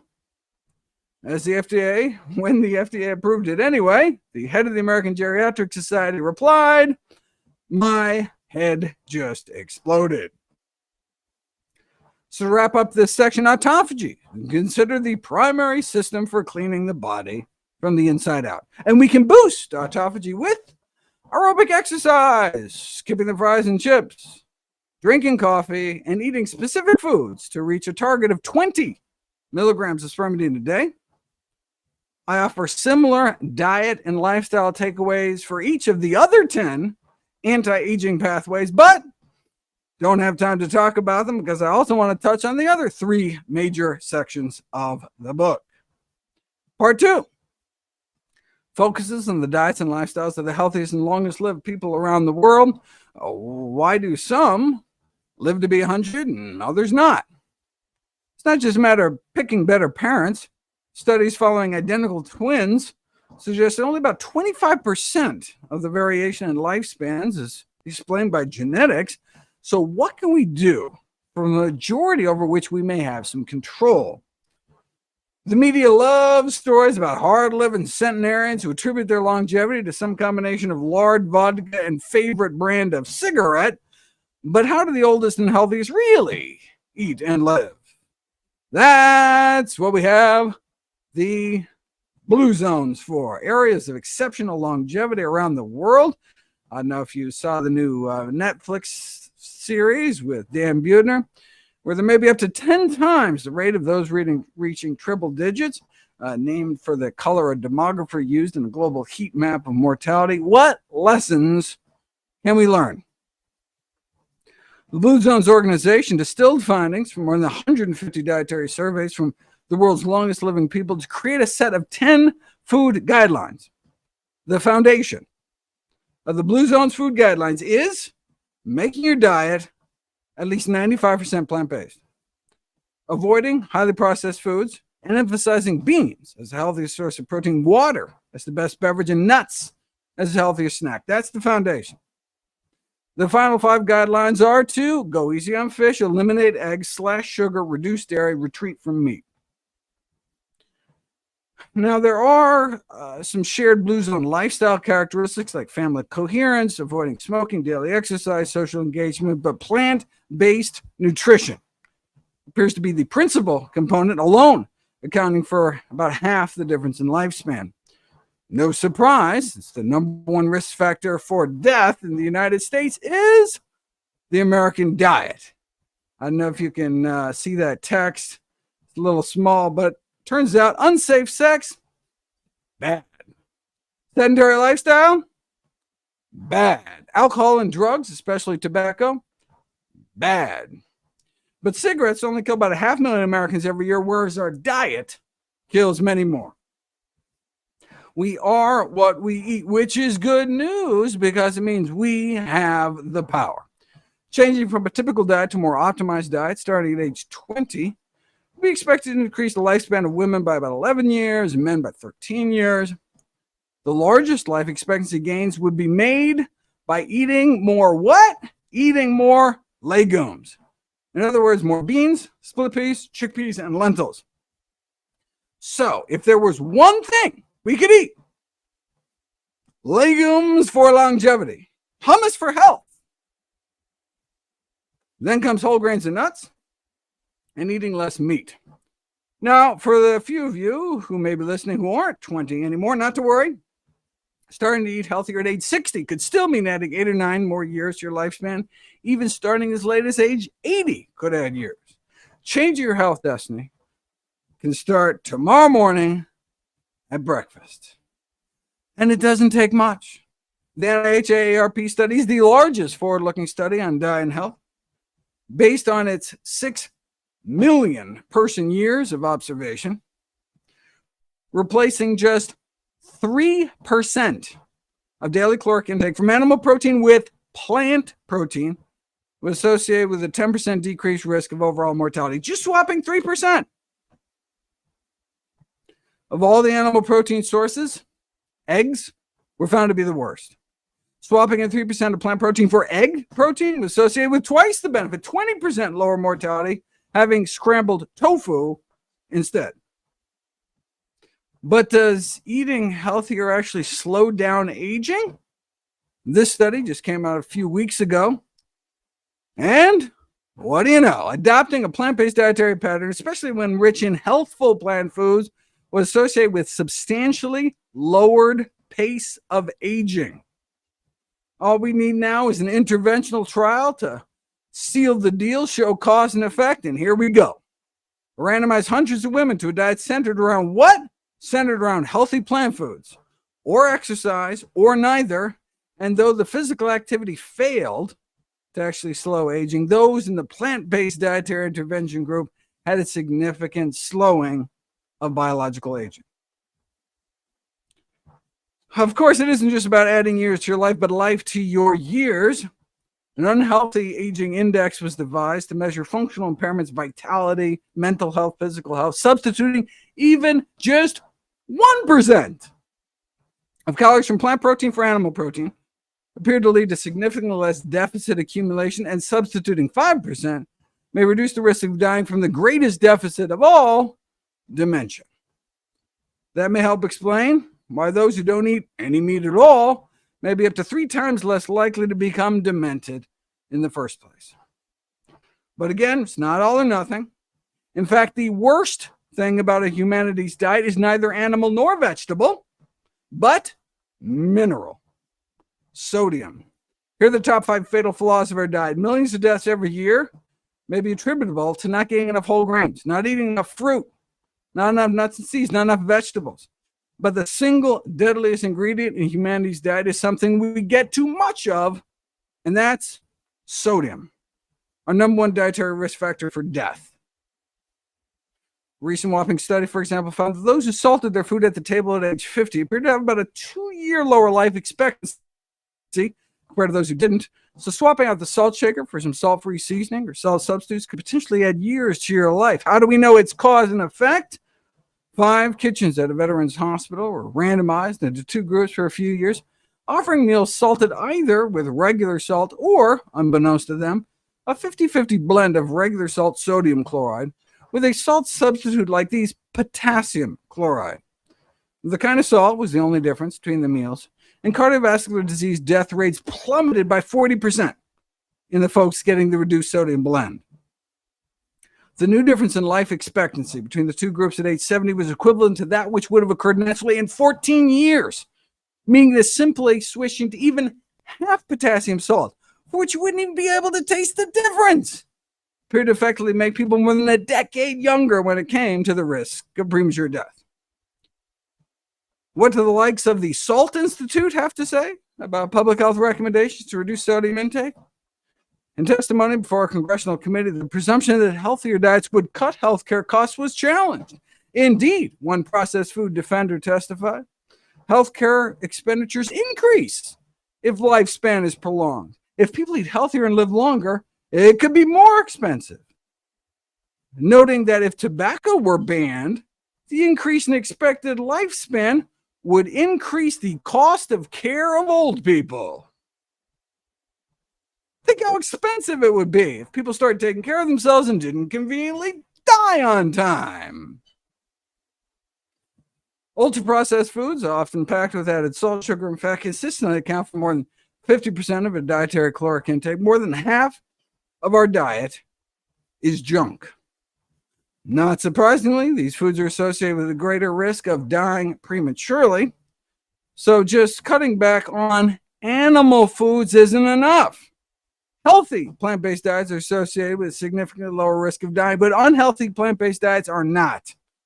In the Harvard cohorts, the more you minimize meat, eggs, and dairy, the lower your risk of death falls. But that's only if you're eating healthy plant foods. If you instead just pile on the junk like chips and soda, you can increase your risk of death overall, even if animal products remain low. Same with the Million Veteran Program study. Healthy plant foods reduce their risk of death. But if your idea of a plant-based diet is a vegan donut, you're not doing your body any favors. Same with the risk of cognitive impairment. Only healthy plant-based diets reduce risk. Same with dementia and depression. Same with frailty. Healthy plant-based foods, good. Plant-based junk, bad. Same with aging. The more people cut down on meat, dairy, and eggs, the slower they appear to age. But that's only if you replace them with healthy plant foods. Pile on the junk and you can accelerate aging. That's why Cornell Professor Emeritus of Biochemistry T. Colin Campbell coined the term whole food, plant-based diet. As a physician, right, terms like vegetarian and vegan just tell me what you don't eat. I mean, you actually eat vegetables? Professor Campbell's physician son and daughter-in-law tried putting a group of vegetarians and vegans on a whole food plant-based diet. In 8 weeks, they lost 10 pounds, dropped their LDL cholesterol 15 points. In other words, vegans may benefit from eating a little more plant-based too. Now, meat is a problem in terms of lifespan. Eating a burger may cut one's life as short as smoking 2 cigarettes. So if it wouldn't even occur to us to light up before and after lunch, maybe we should choose the bean burrito instead. What about fish? Unfortunately, our oceans have essentially become humanity's sewer. Everything eventually flows into the sea. So the consumption of contaminated seafood has become the major route for human exposure to chemical pollutants. Yes, a variety of foods are affected. But the number one source of DDT? Fish. Number one source of PCBs? Fish. Salmon is the worst when it comes to PCBs, followed by canned tuna. Salmon also has the highest levels of dioxin-like compounds. So on the one hand, fish has long been used as a healthy dietary component because they're long-chain omega-3s. But on the other hand, we've so polluted our world that we're now seeing heavy metals, pesticides, flame retardants in fish, forever chemicals, which may explain why, despite their omega-3s, there's been a failure to consistently observe beneficial effects of fish consumption. So, I mean, if we had a time machine to go back before the Industrial Revolution, that'd be one thing. But now we have studies like this, where mice fed farmed salmon fillets with common levels of persistent organic pollutants were found to develop insulin resistance, glucose intolerance, abdominal obesity, fatty liver, chronic low-grade inflammation. So even just background levels of pollutants that might be presumed to be safe could completely counteract the potential benefits of omega-3s, in particular, leading to serious metabolic issues. For mercury, it's more about brain function. Hundreds of thousands of babies born with brain damage every year in the United States as a consequence of their mothers consuming mercury-contaminated fish during pregnancy, with the resulting loss of intelligence estimated to cause billions of dollars of lost productivity every year. In the aging literature, there are cases like this: a man with years of progressive memory loss, tentatively diagnosed with Alzheimer's dementia. His friends and family assumed he was nearing the end of his life. But a detailed history revealed that he had consumed swordfish once or twice a week. When the fish was removed from his diet, his mercury level fell, and his memory bounced back. No more dementia. So it seemed he didn't have Alzheimer's after all, but rather mercury poisoning from a handful of monthly meals of contaminated fish. You see the same remarkable reversals with hair loss. Here's a common story. Perimenopausal woman seeks help for hair loss. Blood tests indicate elevated mercury levels, and no wonder she had a diet high in tuna. But within 2 months of skipping fish, her hair started to grow back, and eventually her hair regrew completely. So doctors should consider screening for mercury toxicity when they see hair loss, since there's something we can do about it. Instructing patients to reduce fish intake could offer relief of symptoms and uncover dietary habits that may be a source of heavy metal-induced hair loss, though admittedly, sometimes heavy metal can lead to too much hair. Happy to cover any other foods and beverages in the Q&A, what about red wine? What about green tea? But let's move on to part 3. What can we do to preserve our bones, bowels, bladder, and circulation, our hair, hearing, and hormone balance, immune function, joint health, our minds and our muscles, sex life and skin, our teeth, vision, and finally our dignity and death?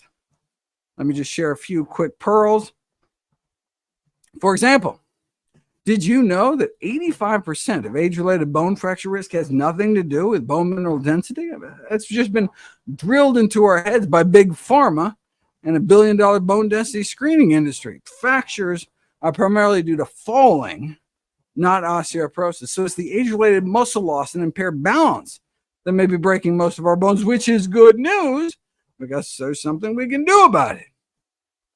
7 randomized controlled trials found that strength and balance training can cut fracture rates nearly in half, and that's just during the trial. And 5 years after this 1-year study ended, those who had previously been randomized to the combined strength and balance group suffered 74% fewer fractures. That's far more effective than osteoporosis drugs like Fosamax that can cause fractures, atypical femoral fractures in as many as 1 in 300 users. They're called atypical because they occur not after a fall or trauma, but just during routine activities like walking, twisting at the waist, or even standing still. Thanks to the drug, your femur, your thigh bone, the biggest bone in your body, just cracks in half. Too cruel an irony from a drug that's supposed to protect your bones. This is what it looks like on X-ray. Ouch. After bones, I talk about preserving your bowel function in chapter number 2. Randomized constipated diabetics to either cookies containing a tablespoon a day of ground flax seeds or flax-free placebo cookies for 12 weeks. And not only does the flax improve constipation symptoms, but result in an 8-pound weight loss over placebo, 25-point lower blood sugars, an astounding drop in hemoglobin A1C, and a 17-point lower LDL cholesterol, all for about 10 cents a day of ground flax seeds. For head-to-head tests between flaxseed and psyllium, sold as Metamucil, a third cookie group was added. It was about 10 grams of psyllium, and the flaxseed beat out the psyllium for constipation relief, weight, blood sugars, and cholesterol, and is about 4 times cheaper. Flax seeds were also directly compared to the prescription laxative lactulose and worked even better. Bladder function. The prevalence of overactive bladder syndrome increases with age, reaching about 1 in 3. No wonder bladder-relaxing drugs are a multi-billion-dollar industry, yet may only reduce bathroom breaks by, half a pee a day compared to placebo. But a quarter teaspoon a day of dried cranberry powder worked nearly 4 times better, about 2 fewer daily trips to the bathroom over placebo, and that's without any of the drug's side effects. Dry mouth, constipation, sedation, impaired cognition, rapid heart rate, urinary retention, the visual disturbances that lead almost 2/3 to stop taking them, whereas cranberries are just kind of tangy. Urinary incontinence is a common problem among older adults, particularly women, thanks to childbirth. Systemic menopausal hormone therapy like Premarin actually makes it worse. Though local vaginal estrogen may help, but what works 5 times better than estrogen cream, though?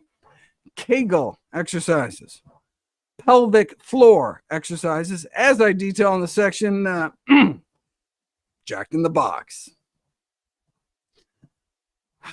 For men, urinary issues are more an enlarged prostate problem, having to get up multiple times. Wee hours of the night. Cranberries to the rescue again. Even just 1/8 of a teaspoon a day of powdered cranberries can significantly improve prostate symptoms. You can buy cranberry powder in bulk at a cost of less than a penny per day. What about saw palmetto, the most common herbal supplement used for prostate symptoms? Based on dozens of randomized controlled trials involving nearly 5,000 men, no clinical benefits. But pumpkin seeds work. More than 1,000 men with prostate symptoms were randomized to either a tablespoon a day of plain pumpkin seed kernels, a proprietary pumpkin seed extract, or a placebo. The study was funded by the drug company that made the supplement, but the supplement totally flopped, while the pumpkin seeds themselves worked. Pumpkin seed oil was pitted against the leading drug for hair loss in women, a little less than a quarter teaspoon applied to the scalp once a day versus a dose of the drug, and they both appeared to work, but the drug worked better. Rosemary oil, however, may be more closely matched. 100 balding men were randomized to twice-a-day minoxidil, like Rogaine, versus a rosemary lotion. Took 6 months, but significant comparable improvement in hair counts in both groups, with no significant difference between the two. The rosemary lotion appeared to work as well as the drug. If you want to Give it a DIY try. You can premix about 10 drops of rosemary essential oil in each fluid ounce of your favorite lotion and rub a quarter teaspoon onto your scalp twice a day. Cost-wise, that much rosemary oil will come out to be less than a penny per week. Let's move from hair highlights to hormones. I touched on how menopausal hormone therapy can increase the risk of urinary incontinence, but that's not all. If 1,000 postmenopausal women take the standard hormone regimen for 10 years, you not only expect 876 extra cases of urinary incontinence that they wouldn't have had otherwise, but 9 more cases of invasive breast cancer, 8 more cases of heart disease, probably 22 more cases of dementia, 21 more cases of gallbladder disease, 9 more strokes, and 21 more blood clots, though not a single partridge nor pear tree. However, hormone therapy is highly effective for decreasing menopausal hot flashes. Is there any way to keep cool without the clots and cancer? In the U.S., menopausal hot flashes are considered inevitable, but there isn't even a word for hot flash in Japanese. This might be due to their greater consumption of soy foods, but you don't really know until you put it to the test. Harvard funded a randomized crossover trial of a half a cup of unsalted soy nuts a day and achieved about a 40 to 45% reduction in hot flashes within 2 weeks compared to the control group. Given that a plant-based diet may also be helpful for managing menopausal symptoms, researchers decided to combine the two, plant-based diet and whole soybeans. In fact, 2 randomized controlled trials found that plant-based nutrition with a daily half cup of cooked whole soybeans can reduce the number of serious hot flashes by 84 to 88%. Overall, most randomized to the plant-based bean group ended up free of moderate to severe hot flashes, compared to about 95% still suffering in the control group. Lots of other things can help. Whole fennel seeds powdered into capsules to pit them against placebo in a double-blind trial significantly improved menopausal symptoms at a dose of just a teaspoon a day. Fenugreek may also help at a dose of 1.5 teaspoons a day, though not as much as hormones, but without the side effects. Though fenugreek can make your pee smell like maple syrup. Sounds like a bonus. The nice thing about studying spices is the entire servings can be stuffed into pills so you can do placebo-controlled trials. A quarter teaspoon of black cumin powder a day led to significant improvements in memory and other tests of cognition within 9 weeks compared to placebo. Black sesame seeds, less than a teaspoon a day, ground black sesame seeds stuffed into capsules against placebo, drove down systolic blood pressures by about 8 points within a month. If sustained, that alone could decrease the risk of stroke by about a quarter. What else can we powder? Strawberries. Osteoarthritis patients were randomized to 2 ounces of freeze-dried strawberry powder versus a fake strawberry flavored and colored placebo powder. And compared to the placebo, real strawberries significantly decreased constant pain, intermittent pain, and total knee pain, and improved disability and overall quality of life. Osteoarthritis is the most frequent cause of physical disability among older adults. Yet how do we treat it? Acetaminophen, Tylenol is considered the main first line painkiller, but guess what? It doesn't work. I mean, it works, but just not much better than a sugar pill. But at least it's not going to make matters worse. Like other things we doctors have cooked up, like steroid injections, which actively worsen joint deterioration and offer no greater pain relief than placebos, or arthroscopic surgery, which may end up tripling our risk of ending up having to get a full knee replacement. I mean, so even if the strawberry study is some total fluke, I mean, what's the worst that can happen? Taste your smoothies? And less than a quarter of a teaspoon of ground ginger a day can beat out placebos for joint pain. Researchers conclude ginger is recommended as a safe drug for these patients. But by drug, you're just talking about a couple pinches of ground ginger you can buy at any store. There's even a study on topical ginger, at least when applied to the scrotum. Paper-thin slices of ginger applied over the inflamed testicles, and the researchers were on the ball, healing nearly 3 times faster than the control group. So far, I've touched on preserving your bones, bowels, bladder, hair, hormones, and joints, but preserving your mind. There's a large chapter in the book. Dementia is one of our the most pressing public health problems and most feared condition of later life. It's a common misconception that we have no control over whether we develop dementia, but the good news is that although dementia may be incurable, at least it is preventable. There's an emerging consensus that what is good for our hearts is also good for our heads, because clogging of arteries inside the brain with atherosclerotic plaque is thought to play a role in the development of Alzheimer's dementia. This is what our cerebral arteries should look like: open, clean, allowing blood to flow throughout our brain. This is what atherosclerosis in our head looks like. Clogged with cholesterol, closing off arteries, clamping down on blood flow. What kind of brain arteries do you want in your head?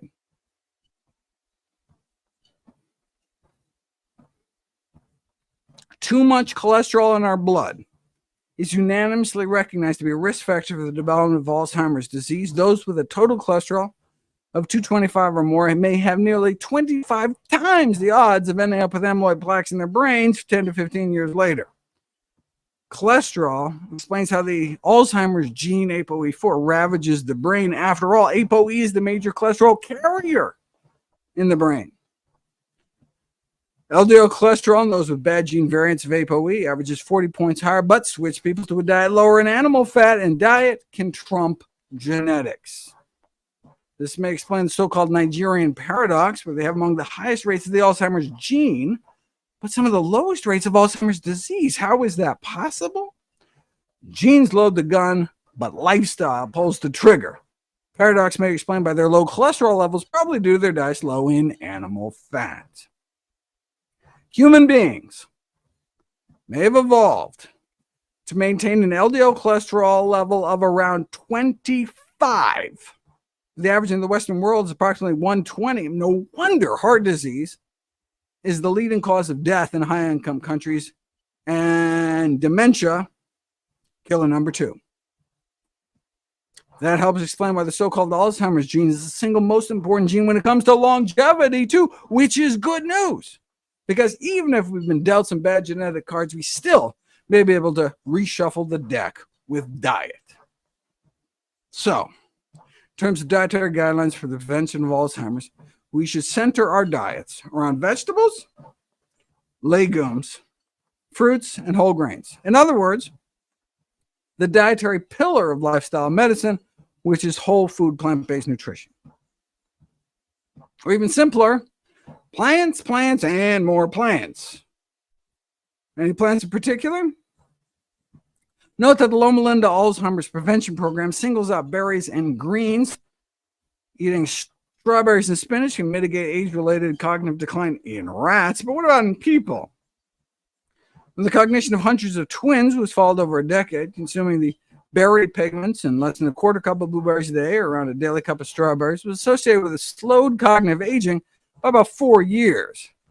And nearly all of the randomized controlled trials of blueberries and cognitive performance found improvements in at least one brain domain, perhaps because blueberry consumption can improve blood flow to certain critical regions of the brain.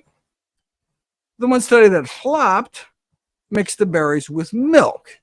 And we know the addition of milk prevents the artery protective effects of tea and prevents the bump in antioxidants in our bloodstream after eating dark chocolate, and impairs the absorption of the autophagy activating compounds in coffee. What about mixing berries and cream? The antioxidant activity of blueberries is not just impaired by milk. Check this out. Researchers found that the total antioxidant capacity of our bloodstream, measured in 2 different ways, shoots up within an hour of consuming a cup and a half of blueberries with water, remains elevated 5 hours later. Now with milk, maybe you'd expect less of a bump, but in fact, they ended up even worse than when they started. After eating a whole bowl of blueberries, they ended up with less antioxidant capacity in their body because they ate them with milk.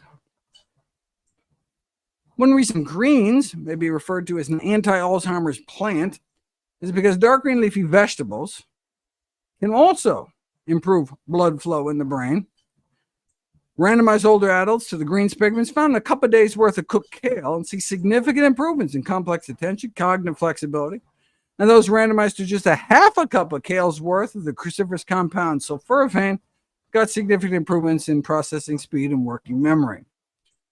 Here's the rate of cognitive decline in elderly men and women eating a serving a day of green leafies compared to those only eating greens about once every 10 days. Are you sitting down?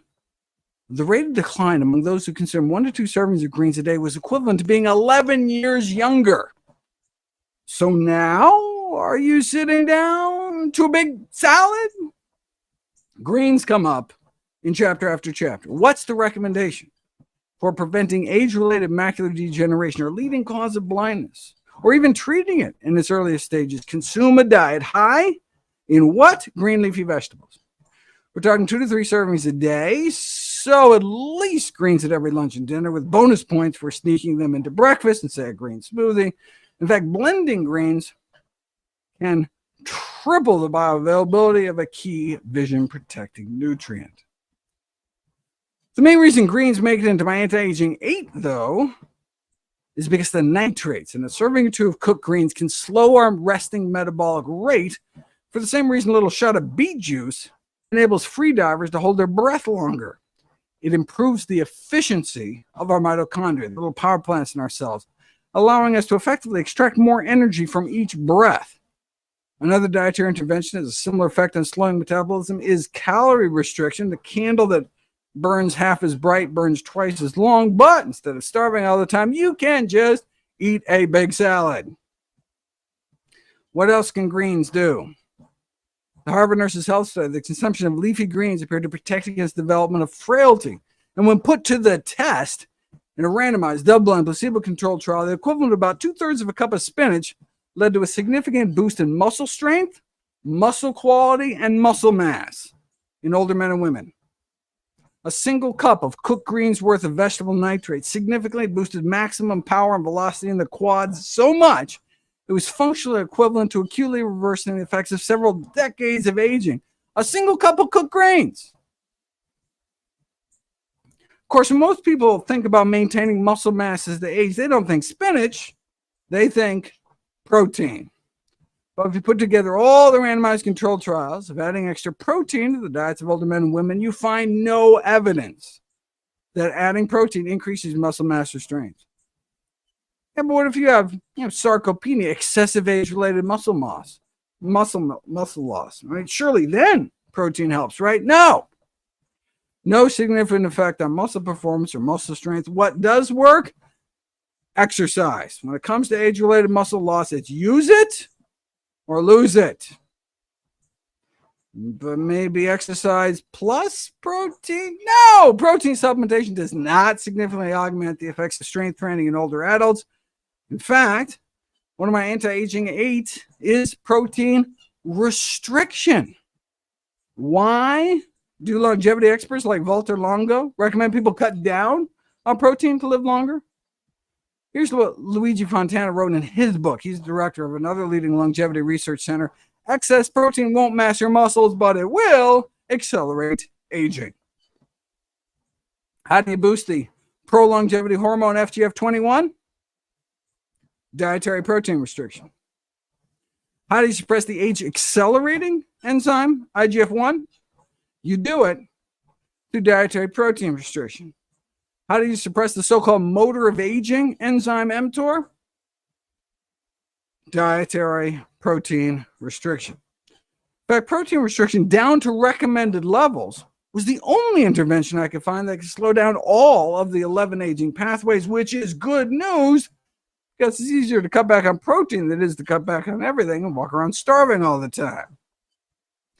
And it may be even easier than that. Most or all of the life-extending benefits of protein restriction may be due to just restricting particular amino acids like methionine. In that case, you could even keep your protein intake the same, but just swap sources from animal protein sources like meat to plant protein sources like beans. So, in humans, methionine restriction can be achieved using a predominantly plant-based diet, which makes methionine restriction feasible as a life extension strategy. Of course, drug companies look at the same data and think, hey, What pharmaceuticals could we develop to mimic these dietary interventions? Anything else to maintain muscle mass other than greens and machines? How about cocoa beans? Older men and women randomized with single tablespoon of regular cocoa powder, they experienced a significant improvement in muscle mass, strength, in all 4 tests of physical performance.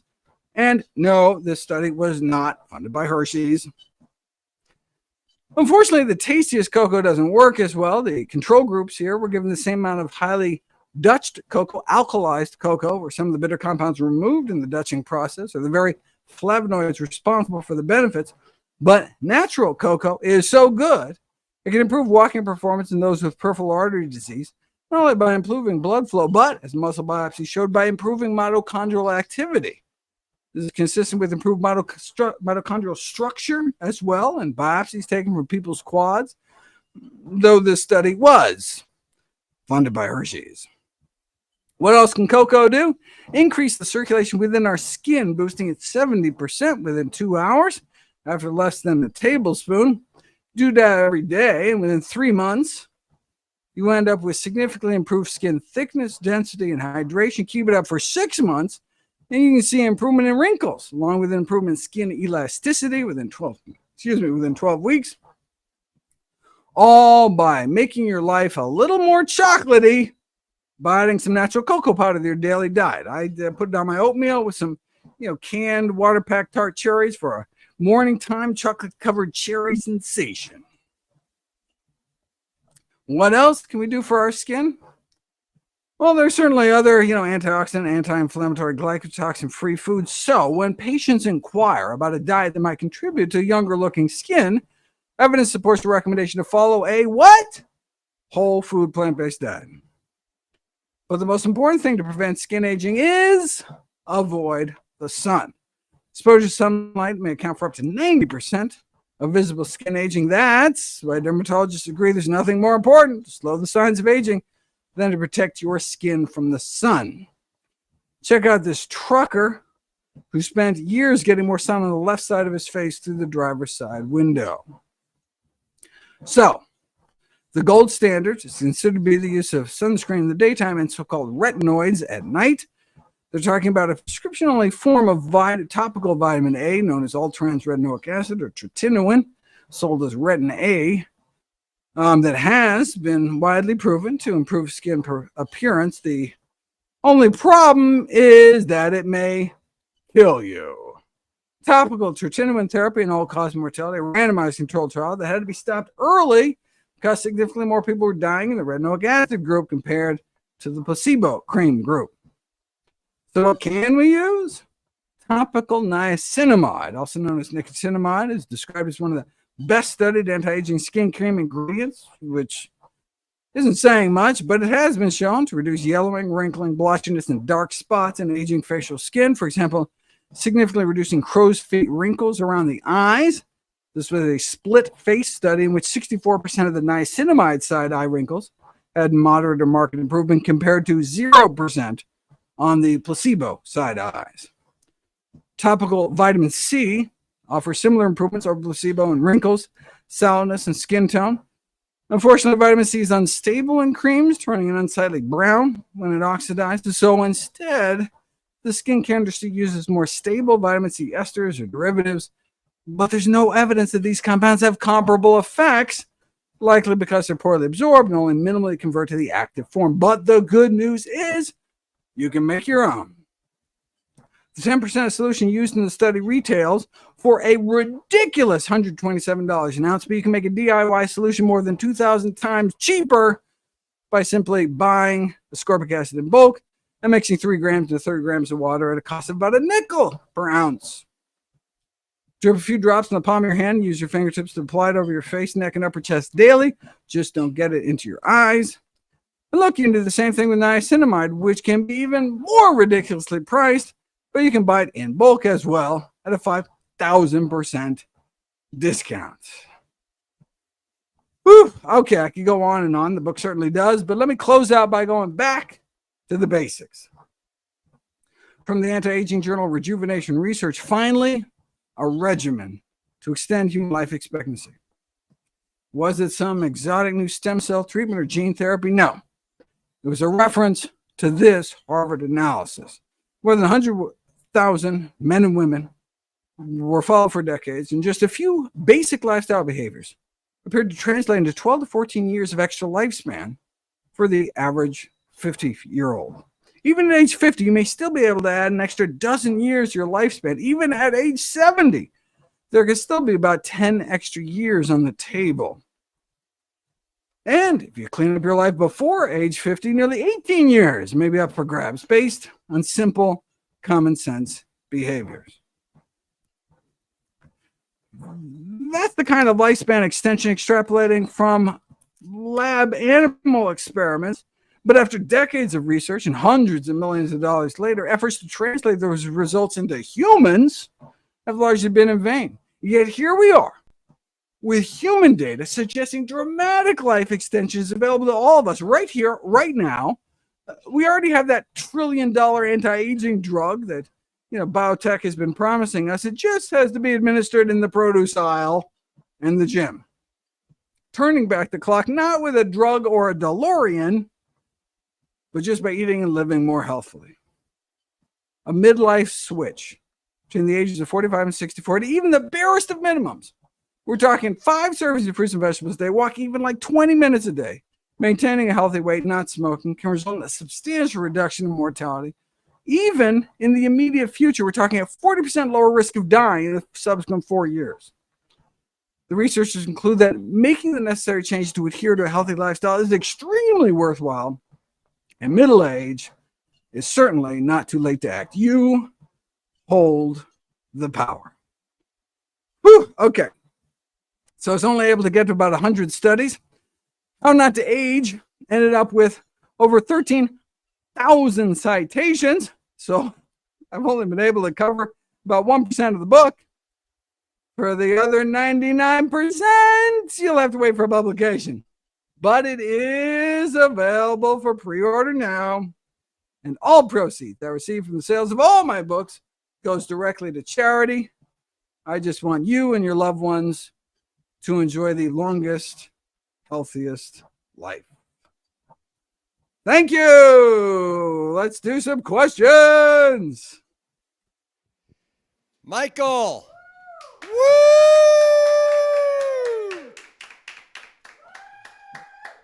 We have one word to say. Actually, two. Absolutely brilliant. Absolutely Thank brilliant. you. So look at what I got in the mail not too long ago. Ah, you lucky duck. A Galley's copy, How Not to Age. Michael, when will this officially be on sale? December 5th. So pre-order now and you will be among the first to get it. Pre-order now. That will also go towards being a New York Times bestseller, correct? Yes, that first week. So all pre-orders go towards those first week sales, which determine our placement on the New York Times bestsellers list. How Not to Die came in at number 2. Well, let's see if we can get this up to number 1, exposing millions more to the message of healthier eating. I feel very confident we will. So tell me, Michael, what was your inspiration for writing this book? Well, it actually, it was, very similar to kind of writing the last one. It reminded me of my book on weight loss, right? Both the diet and anti-aging industries are these multi-billion-dollar behemoths, right? But when there's so much money in the mix, the temptation to promote products purporting to, have all these preposterous claims is apparently irresistible. So it's really a matter of anyone who's familiar with the diet industry knows that, there's just so much garbage, nutritional nonsense out there. You look at the anti-aging literature, same thing. There's just so much money that people will sell you about anything. So what we needed someone to just go through all the literature, dig in deep, go to the primary studies and say, okay, this is the nonsense over here. This is people just snake oil salesmen profiteering, making money. And here's the stuff that'll actually help you. So you mentioned this at the end of your talk. You had over 13,000 scientific citations in How Not to Age. Just to put this into perspective, in How Not to Die, you had 2,000. In How Not to Diet, you had 5,000. I mean, this is a behemoth that you undertaking. This is the biggest project I've ever taken on in my life. I had no idea that it would. I mean, it's just a lot of it. Really, it was so complicated. Each of these topics, there's a lot of topics where there's controversy within the medical field itself, right? With some researchers, promoting products that they not so coincidentally happen to have stock in selling or own patents to or whatever. And so there's just this fiery debate within the medical literature. It's hard enough just to be a science translator, just to be like, okay, here's what this evidence says, and I'll just put it into terms people can understand. Okay, but what if you go to the literature and one person says one thing, one person says another? Okay, then you got to go way deeper. Then you got to be like, all right, let's go through everything this person cites. Let's go through everything this person cites. Let's really get to the kind of root cause, to the root bottom of the truth here, and that just takes tremendous amount of time. Yeah. So I'm gonna go to some of the questions from the audience. Okay, you ready? I'm ready. In fact, I'm pulling up a copy of the book here just in case I get some, just in case I forget, citation 12,976. Well, this is not part of your citations here. This is from Maureen, and she said, OMG, Dr. Greger looks younger with every appearance. How do you do it? How do you do it? Not true. No, not true. No, there's so much stuff I learned in this book that I haven't been doing. I mean, every book, I learn new stuff.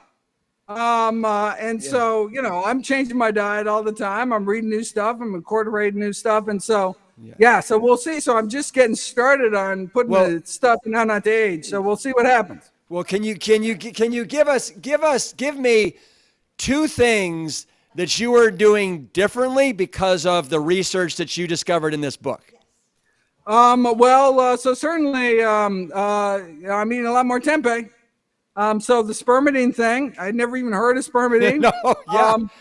So look, I love tempeh. I mean, tempeh's always been great, but for two reasons. One is the spermidine, and second, something I didn't get to talk about, something called ergothioneine, this longevity vitamin which is made by fungi. And so unless you're eating mushrooms, you're not going to get it. So if there was like a Dr. Greger's baker's dozen, mushrooms would be that 13 option there, thanks to ergothioneine and the spermidine. And so now I'm trying to eat mushrooms, my daily diet. In fact, I even started growing mushrooms, started growing oyster mushrooms, growing wine caps. And so it's like something, just like you can make sprouts on your windowsill, you can totally grow mushrooms. It's crazy. I never even knew that. So that's one of the things. And then another thing,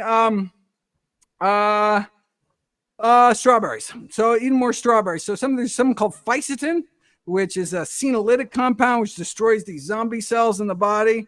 Before I was like, well, blueberries have more antioxidants than strawberries. So if I'm going to have an option, like I'm going to put blueberries on and now look, blueberries are fantastic, but now I'm doing a mix. Right. Now, because there are these special compounds in strawberries I just didn't know about, right? All right, so now we're mixing in the strawberries. So even on the road now, I'm taking around these little packets of freeze-dried strawberry powder because I'm stuck in some miserable hotel and they have that nasty instant oatmeal. At least they have the unsweetened, but you get some hot water, you put it in, and you get this kind of mush. It tastes gross. Okay, but now look, I can add some berries to it. Actually, the light can carry around. So those are two things that have changed so far, but there's a whole long list. That's three. Tempeh, mushrooms, and the strawberries. Oh, all right. I gave you a bonus. Yeah, you gave me a bonus. All right. So speaking of mushrooms, Fun with Fungi, that's her code name, wants to know, what is your recommendation on daily mushroom consumption? Do you have a... It's a big thumbs up. And so in terms of priorities, for ergothioneine, the porcinis actually have the most. So I would encourage people who are unfamiliar with porcinis to get familiar with porcinis. They are, and as a sidebar, they're totally delicious. So you get these dried porcinis. They are expensive, but it just takes a few. You put in water, microwave them, and they get this dark, deep, delicious, rich umami broth. I mean, it just smells. The whole kitchen smells amazing with just a few little slivers, and I use that to saute till I can make a pasta sauce. My garlic and onions go with that porcini broth, and that So and I know I'm getting most of that ergothioneine. So that's something that's gone into my kind of rotation now. I got it on my subscribe and save. All right. Kathy Ka wants to know, what if you're already considered old? Is this something that I can get after? Never too late. It is never too late to stop smoking, to start moving, to start eating healthier. And as I showed in one of those slides, even starting at age 80, even if you've done nothing in your life to eat healthier and you made it to 80 for some, you got some good genes, there's still years left on the table with these simple, basic lifestyle changes. And so, yeah, I encourage you, it's never too early to start getting healthier. Plant-based Chico wants to know, Michael, can overweight people still slow aging? Yes, though having excess weight has an inflammatory component, has a pro-oxidation component, and so those are the two aging pathways that you're accelerating by having excess body fat, particularly that deep visceral belly fat under your abdominal musculature that's kind of encirculating your organs and infiltrating your organs like your liver. So you want to get rid of that visceral fat, and we're going to do that by, getting going to your local library, getting How Not to Diet, and seeing all the tips for accelerating that weight loss. It's eating healthy, and drawing that down. That will be that you don't have to do it, but we have studies like the SOS trial, the Swedish obesity study, where they show that bariatric surgery, you take two people the same weight, obese, put people through bariatric surgery, which is not a risk-free surgery, right? And who lives longer? People that got surgery don't get the surgery. People who get the surgery live longer. And so, there's evidence to suggest that having extra body fat is not only going to impair your quality of life in terms of osteoarthritis and gout and diabetes, all the other things that increases risk, but it actually may play a role in the length of your life as well. So you're walking on the treadmill right now. How much exercise do you typically try and get on a daily basis? Well, the Daily Dozen suggests that we want to have 90 minutes of moderate intensity, like walking, or 45 minutes of vigorous every day. I mean, that would be ideal, but critically important. Any exercise is better than nothing. And there's studies suggesting even walking 10 minutes a day, right, is associated with significantly lower risk of premature death. And so, yeah, any amount is better than no amount. But if you really did want to kind of, like, what does the science say? Just give it to me straight. We really see increasing benefits all the way up to 90. Wow. 90 minutes a day. So, Kathy, that should answer your question about, do 20 to 30 minutes of exercise help? And the answer is yes. Absolutely helps. Absolutely. Love it. Carol, you talked a little bit about flaxseed consumption or flaxseed meal. She wants to know, is flaxseed better than flaxseed meal? No, the reverse. Okay. So flaxseed meal, ground flaxseed is better because that hard natural hull is fantastic for keeping flax seeds fresh on your counter. I mean, you can go 6 months, room temperature, an airtight container, flax seeds totally fine, no oxidation of the fats, nothing. But that hard natural hull is a little too good, such that if you eat it without chewing, every one of those seeds is just going to pass right through you, come out the other end. Now, that can be good for helping constipation. You can take whole flax seeds, swallow them down with lots of water. That can help, but you don't actually get all the goodies inside. The anti-cancer lignans, the omega-3s, all the things we're looking for. So, yeah, either chew really, really good, but that's hard because they're small, they're slippery. Better is to grind them up, or you can buy pre-ground and just sprinkle it that way. What I'm doing now is I'm mixing it with my wheat germ. All right, so I'm going half and half ground flax, wheat germ. Got it on my, in the kitchen at all times. I'm sprinkling it on basically anything I eat. Got it. Is that something new, or did you used to do that as well? No, well, I always used to do the ground flax, but now I added the wheat germ. Got it. So that's another thing besides the mushrooms. I know. Keep and the giving you bonuses. strawberries, baby. That's right. So Ann just turned around and yelled at me, "Why the wheat germ?" And the wheat germ from the spermidine, right? So it's the most concentrated source of spermidine. Wow. Okay. You're doing fantastic, my man. So Sherry wants to know how much cranberry powder for women, and also does pumpkin seed extract work for women? So for overactive bladder, a 1/4 teaspoon of dried cranberry powder a day is all you need. We're not talking about dried cranberries, those craisins, though they add the oil, the sugar, all that. No. Dried cranberry powder. So you actually buy it. It's powdered cranberries. It's just freeze dried, and you can buy it in bulk. 1/4 teaspoon a day is all you need. I would not do a pumpkin seed extract, but rather pumpkin seeds.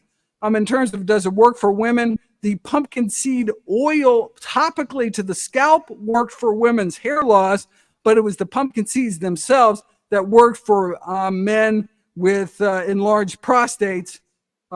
So that would not be a problem for most women. Got it. Heather wants to know, does edamame count towards eating soybeans for hot flashes? Absolutely. Whip them out. Edamame, what a perfect snack. I love nibbling them out of the pods. That's like my favorite TV snack or whatever, right? If I'm going to sit down, watch a movie or something, I got my big thing of boiled edamame pods with some nutritional yeast, some hot sauce, going to town. All right. Love it. So we got this right in from Essie. He wants to know, so Dr. Greger, how many servings of green leafies do you typically get in a day? Oh, that's fantastic. It depends if I'm on the road or not. On the road, it's tough. That's what I really should be doing, taking around little packets of green powder or something.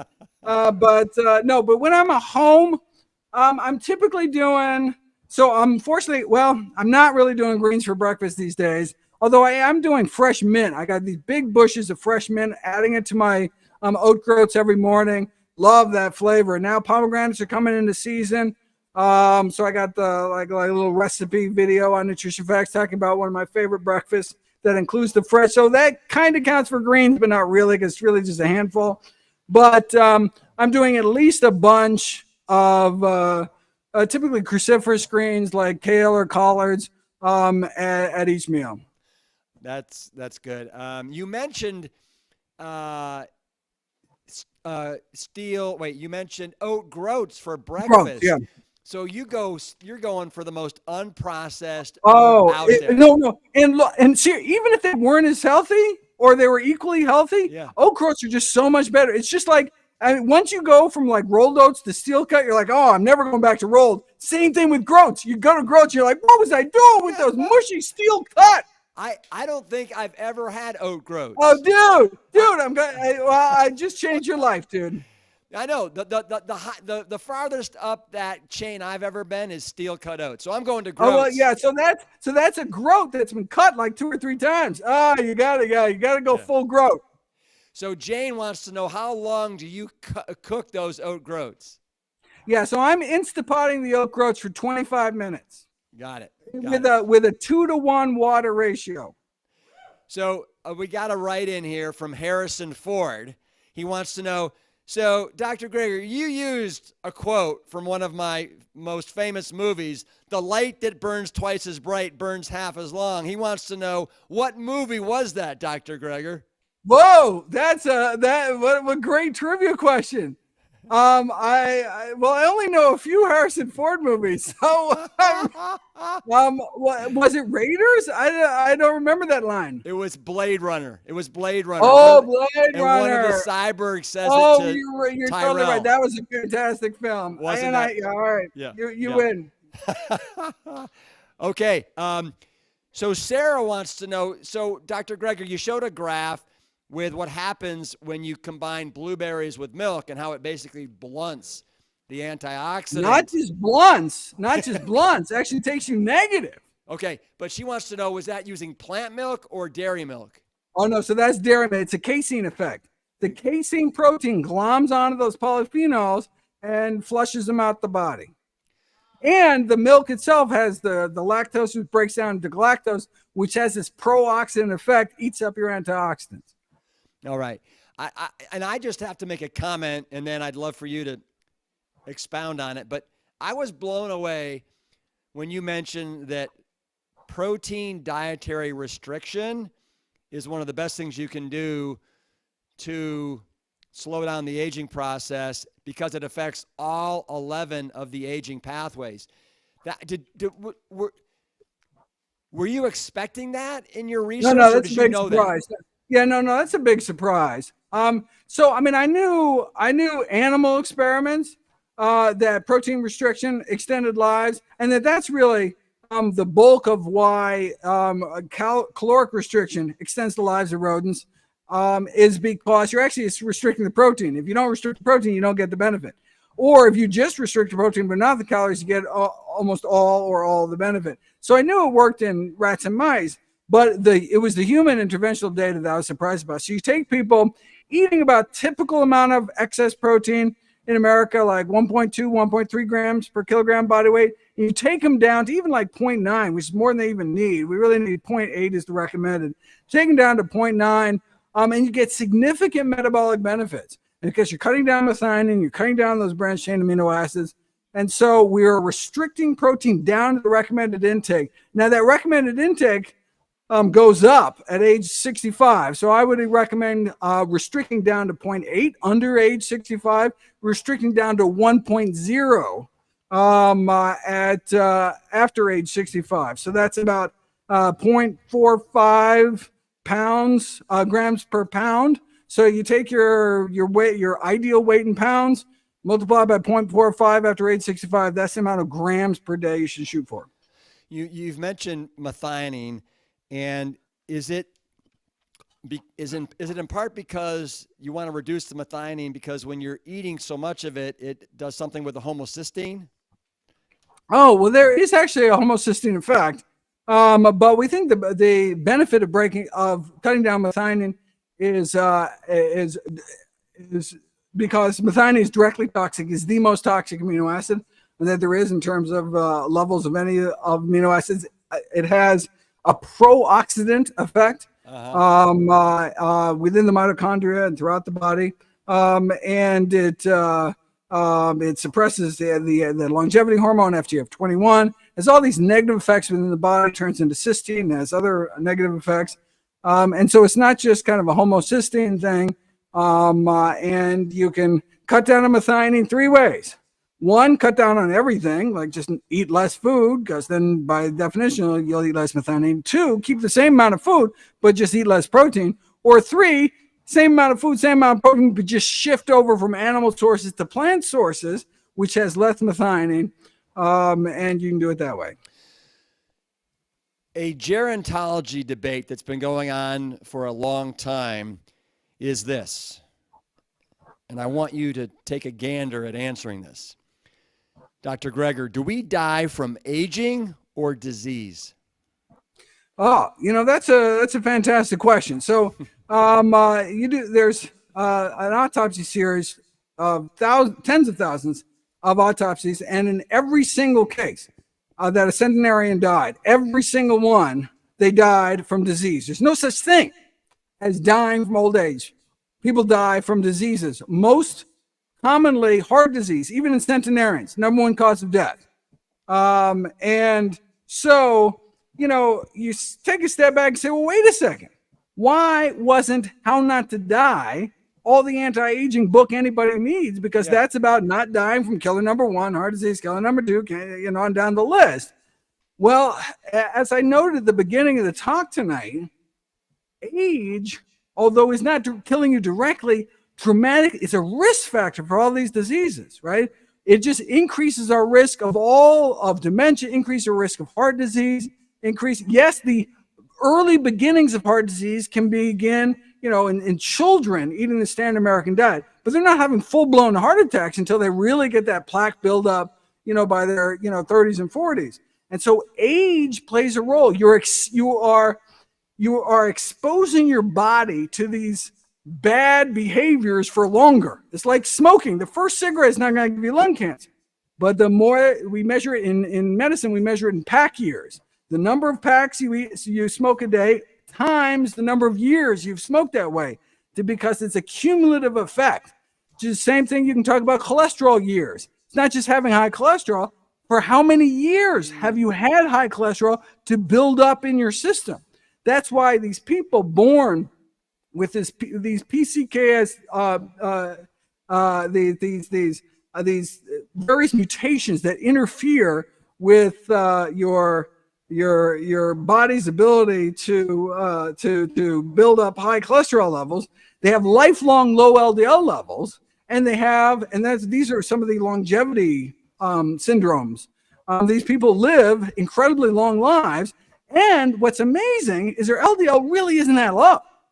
But the fact that they're like having an LDL, like 90. Yeah, but they're having an LDL 90 their entire lives, right? Whereas if you've been eating terrible, building up all this horrible heart disease, then having LDL 90 late in life, that's no good. We got to get it even farther down. But that's why the longer you can lower your cholesterol, the better. That's why we need to get our kids eating healthier in the first place. All right. Are you good with about 4 more questions? Let's do it. Let's do it. All right. So Dog Mom wants to know, do we believe, Dr. Greger, all the hype about Celtic sea salt for minerals? Oh, God. Well, Dog Dad replies that we need to stay away from all forms of added salt. And so forget this Himalayan sea salt or the Celtic sea salt, all this. Where do we get our minerals from? We get our minerals from the ground via plants, right? Yeah. So there's a certain individual that is all over the internet and TV, and he says that we should avoid lectins like the plague. Should we be concerned, Dr. Greger? Well, we should cook our beans. But you can't eat raw beans because you chip your tooth. But if you could eat raw beans, right. So, there's the sliver of truth is that if you took raw, hard, rock kidney beans, you soaked them in water for a few days, they'd be hard and rubbery, but you could probably force them down and you would be bad off for it, because the lectins in kidney beans would give you this horrible gastrointestinal distress. That's why we have to cook them. But as soon as they're fork tender, as soon as you can squish beans with a fork, the lectins are gone. You can go crazy. And so there is a sliver of truth, but not in any way that really matters in real life. Good. This is from Lori. She wants to know, Dr. Greger, what can people taking antidepressant drugs do to lose weight? Oh, yeah. So a lot of these psych drugs, particularly, some of the antipsychotics, the so-called neuroleptic drugs, are now used for depression as well. And they are just infamous for causing weight gain. So basically, you just have to double down. So all the advice and how not to diet, you just have to go all in on all those. So you just have to work harder than everybody else around you. It's like if you had really bad genes. It's like, if you were just born with genetics that makes it really easy for you to put on fat, well, then what do? You throw your hands up in the air? No, you just have to work really hard, right? Other people may have it easy, so you got to double down. This is not the time for giving up. This is the time for doubling down. Some people can just make a few little changes in their diet, and their cholesterol is fantastic, great. You're right where we want you on the bell curve.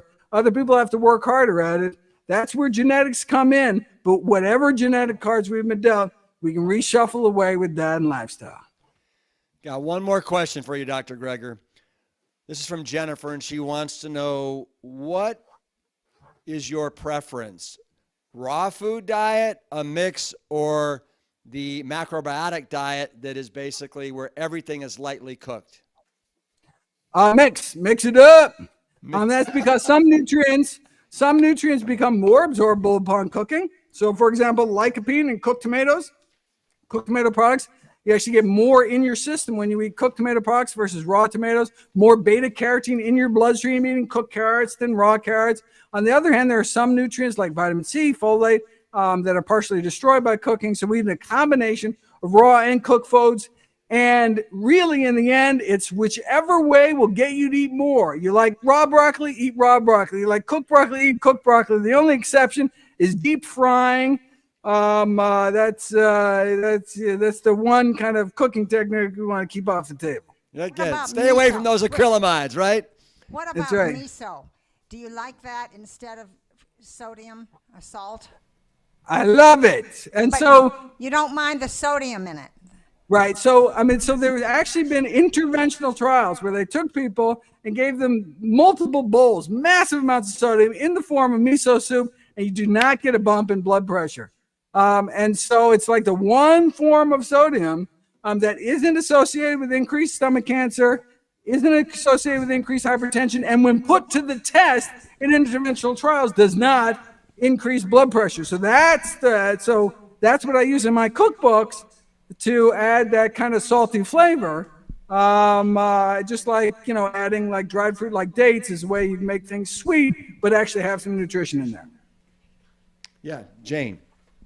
Dr. Greger, I want to just say, from being someone who always presents about the benefits of plant-based nutrition above and below the belt, I loved how you described being jacked in the box. Like, that is hilarious. We all cracked up so hard. I felt so bad for you out there walking on your treadmill, not hearing any of the just hilarity. And we're talking about soaking body parts in ginger tea. And anyway, thank you so much for including all that you have. Yeah. Absolutely. Thanks so much for having me. Keep up the fantastic work. No, we're not done quite yet. I need to say goodbye to you. So Dr. Greger, everybody. Oh, no. Can you get that for me? How Not to Age. Pre-order your copy. Let's get this on the New York Times bestseller list so more people have access to this information. And I want to end on a quote that I got from this book. Love reading it. And that is, it's from Jonathan Swift. Everyone wants to live forever, but no one wants to grow old. Oh. Dr. Greger, thank you. Thank you. Woo! Amazing. All right, everybody. Man, love Dr. Greger. Love all of his work. Does the man ever sleep? I mean, I'm wondering if his next book shouldn't be How Not to Sleep. I think he sleeps on the treadmill. Everybody look straight ahead at the camera. There you go. All right. At this point in time, I want to bring up Brian Hart, Jane's husband. He is the executive director of the Esselstyn Foundation. Brian, where are you? There you are. Come on. I got my list here of things I got to talk about. All right, get over here right next to me. Oh, lost my piece of tape. I can hold that for you if you can't see it. Here, give me. Here you go. All right. Hey, everybody. My name is Brian Hart. I'm the executive director of the Esselstyn Foundation. And as some of you may know, but a lot of you might not know, this whole weekend of Plant Stock is actually partially part of the proceeds are going to go to the Esselstyn Foundation. So there are probably many of you out there who are wondering what in the world is the Esselstyn Foundation and why should we, if possible, be donating to the Esselstyn Foundation. So I thought I'd take a moment just to talk about what the Esselstyn Foundation is and talk a little bit about the challenge that we're taking on this weekend in terms of raising money. The Esselstyn Foundation, we started about 5 or 6 years ago because we wanted this incredibly important information about the transformational power of plant-based nutrition to save lives to be available to everybody out there, no matter if it, people who maybe couldn't afford internet access or what have you, or just people that it wasn't really on their radar. We wanted to offer it for free if we could, and so we formed the foundation. It's a 501c3 public charity, and many of you probably watching today have already given to this year's fundraising campaign, so thank you so much for that already. And so we're raising money to be able to do our work. So you're probably wondering, well, what is our mission and what type of work do we do? So our mission, as you probably could guess, is to prevent and reverse lifestyle-related diseases through the promotion of whole food plant-based nutrition. Again, we give all of our programming away free of charge to partnering organizations. So what we do is we go out and we partner with existing nonprofits all over the country, sometimes the world, and we've actually worked with some organizations in Canada, but also in Africa as well, and Australia. And we partner with these nonprofits, and we offer virtual education. So much like a lot of the information you're getting today, we do this with organizations like schools and hospitals and groups of medical residents and nurses and physician's assistants and college kids. And we're working with an organization right now, for instance, called Plant Futures, which are all on college campuses all over the world. And high school kids. And so, so examples of recent partners that we've had is Case Western University here in Cleveland, and Nebraska Methodist College, Delaware Valley University, Lakewood High School here in Cleveland, the Cleveland Clinic, the Environmental Protection Association regional office in Philadelphia, and Plant Powered Metro New York is a nonprofit in New York City, and even local libraries. And so again, we often set up a series with them, like 4 sessions, where we have Dr. Esselstyn speak, and then Jane will speak, and then Ann and Jane will do a cooking demonstration, and we'll also do seminars like Plant-Based on a Budget, and Jane and I will team up, or maybe our daughter Cryle will come in and talk about what it's like to be raised plant-based, and we do lots of... One of Jane's favorites is how to get the men you love off of meat.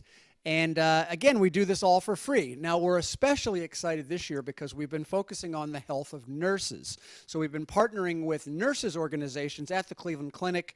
There's a national initiative going on right now called Healthy Nurses, Healthy Nation, run by the American Nurses Association. We're teaming up with them, University Hospital, and I mentioned Delaware Valley University, which has a group of physician's assistants. We're trying to get nurses healthy, which also means that we're teaching them the information that allows them to then pass on this incredible knowledge to their patients as well. And so that's been a big push this year. Is we call it our Healthy Nurses Initiative. And we're trying to get the message out there. And many of you have contacted us, and we've teamed up with your hospital or maybe groups of nurses, co-workers that you have. And so the other piece that the Esselstyn Foundation does is we also do free public sessions, and we put them on YouTube, and we actually have had about 170,000 views of our Esselstyn Foundation videos. Now, this doesn't even include Jane and Ann's amazing stuff that they have on YouTube. So this is 170,000 views of our stuff we're putting on YouTube, and that's a public session that we usually do once a month. A variety of different topics. It could be questions and answers with Dr. Esselstyn. It could be a cooking demo with Ann and Jane, maybe favorite dessert recipes, all kinds of stuff like that. And so, could it be the Plant Bros? And of course, the Plant Bros, who you're going to hear from this weekend. John and I are going to team up and go into character, if you will, and do our Plant Bros presentation. And I think the Plant Bros, slowly but surely, are becoming popular. You know, when Ann and Jane do a demo, we immediately get 25,000 views so quickly. For the Plant Bros, we started out with maybe 2,000 views on one of our videos, and it kind of climbed up to 7,000. Now we're, I think, at 10,000 for our most recent one. So, so now to the main point here is we are raising money this weekend, and we have been incredibly we're incredibly thankful. We've been incredibly lucky because I reached out to a number of donors who've been very loyal to us over the years in the last month or so, and asked if they would help us create a 50 $50,000 matching fund, which would allow us to match dollar for dollar every single dollar we raise, up to $100,000. And so I want to mention a number of families who stepped up right away and really helped us out from the start. So I want to thank, first of all, the following families for coming in and helping us create the 50K match, and then also help us seed the second half, which is making the extra 50K in the dollar for dollar match. So the Walls family, the Thornhill family, the Radelovaki family, the Hickman family, the Miner family, the Bassard family, the Purgis and Mackey families have been so loyal, the Outcult family, the Curry family, the Stewart family, and of course the Esselstyn family also helped fund some of this. As well, we have an angel donor who I would like to remain anonymous, but she has been so incredible from the very start of the Esselstyn Foundation and has really allowed us to exist. And I want to give a special thanks and lots of love out to her. She knows who she is, and she's probably watching right now. So this weekend, we're trying to close the gap to $100,000 being raised, and so we only have $15,000 more dollars to raise. So our goal for this weekend is $15,000. And so if you start doing the math, we have about 2,000 people roughly that have signed up for PlantStock. No. Oh, no. 2,350. Oh, 2,350, sorry. So you start playing around with the math, right? If 1,000 people give $15, you know, it's not, we're not asking for a lot. So if you think you can afford $15, $25, $50, we can make that $15K, and I'd love to be able to do it by Sunday, and I'd love to get up here on Sunday and say, hey, thank you so much for allowing us to continue to do this amazing work. We are saving lives because we're planting the seed with young people. We're getting to our medical practitioners in the trenches. We're working with young doctors. We especially love working with young doctors and residents and medical students. And again, we want to make this information, we want to make it accessible to everybody. And we really like to get into, communities that have traditionally been left out of this type of, getting this type of sort of information. And we want to get it into the places that need it most. So Rip, thank you so much for giving me an opportunity to talk about the foundation. I'll give updates. If you want to give, there's a QR code on the screen. You can also go to our website, EsselstynFamilyFoundation.org. There's a donate button there. We used to be able to do a text to give, but it just so happens, ironically, that the company that is our donor software decided that they would do tech upgrades to the text to give this month. So it happened to only be the month of September. So you can use the QR code on the screen, just take a picture of it, or you can go to our website and donate. Thank you so much for allowing us to do this good work. It means so much to us and the family, and we're going to keep going. And we always say, if you can fill the room with people interested in plant-based eating, we will talk about it. So if you sign up, Brian, on every Tuesday, you'll get the most amazing information. Yeah, you can sign up on our website to get our weekly newsletter, which is another thing you can do. But if you're associated with a nonprofit and you think you would like to partner with us and to provide this information for maybe your church group or your Boy Scout troop or your Girl Scout troop or your club or organization, just reach out to me via email on our website, and we can team up and we can do a session for you. So again, thank you so much. Thank you, Brian. Absolutely. Okay, so a big part of this weekend, of course, these two guys right here, Ann and Jane Esselstyn. They are the dynamic duo behind the YouTube channel and also Be a Plant-Based Woman Warrior. Jane and Ann, Live fiercely, boldly delicious. What are you guys excited about this weekend? Well, what a kickoff. Being here. What a kickoff with Gregor. Oh, I'm jacked. I'm jacked. We're only going to eat strawberries, mushrooms, tempeh, ground flaxseed meal. Flaxseed meal, I may have to change and greens. Our raspberry pudding to a strawberry pudding. All right. So we're really excited about seeing all the people who are coming this weekend to present, to cook, to share all their recipes and knowledge. And we're excited to share some of our favorite things. And since Plant Strong is taking on all the breakfast, and Mommy, your breakfast doesn't get to be featured. Gregor would love my breakfast because it includes mushrooms. And greens. And greens. Are you going to start to use groats? Yeah, I am. Groats next. It'll take like 4 hours to I'll cook. start cooking at 5 in the morning because I don't have an Instapot. Or I lost it. So we're excited because Plant Strong is taking on the breakfast, which I think is awesome, and it's so exciting what's going to be happening at breakfast. But we are going to take on a couple things at around lunchtime on Saturday, some sandwich and two kinds of Wait sandwiches. until you try the apple-lidded sandwich. It makes all the difference. And I think we're also going to have a dessert that I'm excited about. I did a test run tonight, and how'd you guys like it? How'd you guys like those things? Lori didn't have one. She's cheering. Come on, those who had them, cheer. Yeah. Okay. And then for dinner, we are going to do what we love to do here at the Knob. And I asked Lori and Rip for permission. And they said, as long as Wade and Josh, Top Shot, can do it, we're going to cook outside. We're going to take this show on the road, down the hill, right there amongst the sandstone cave-like formations, and cook how we cooked growing up decade after decade before we even were plant-based eaters. Amazing corn.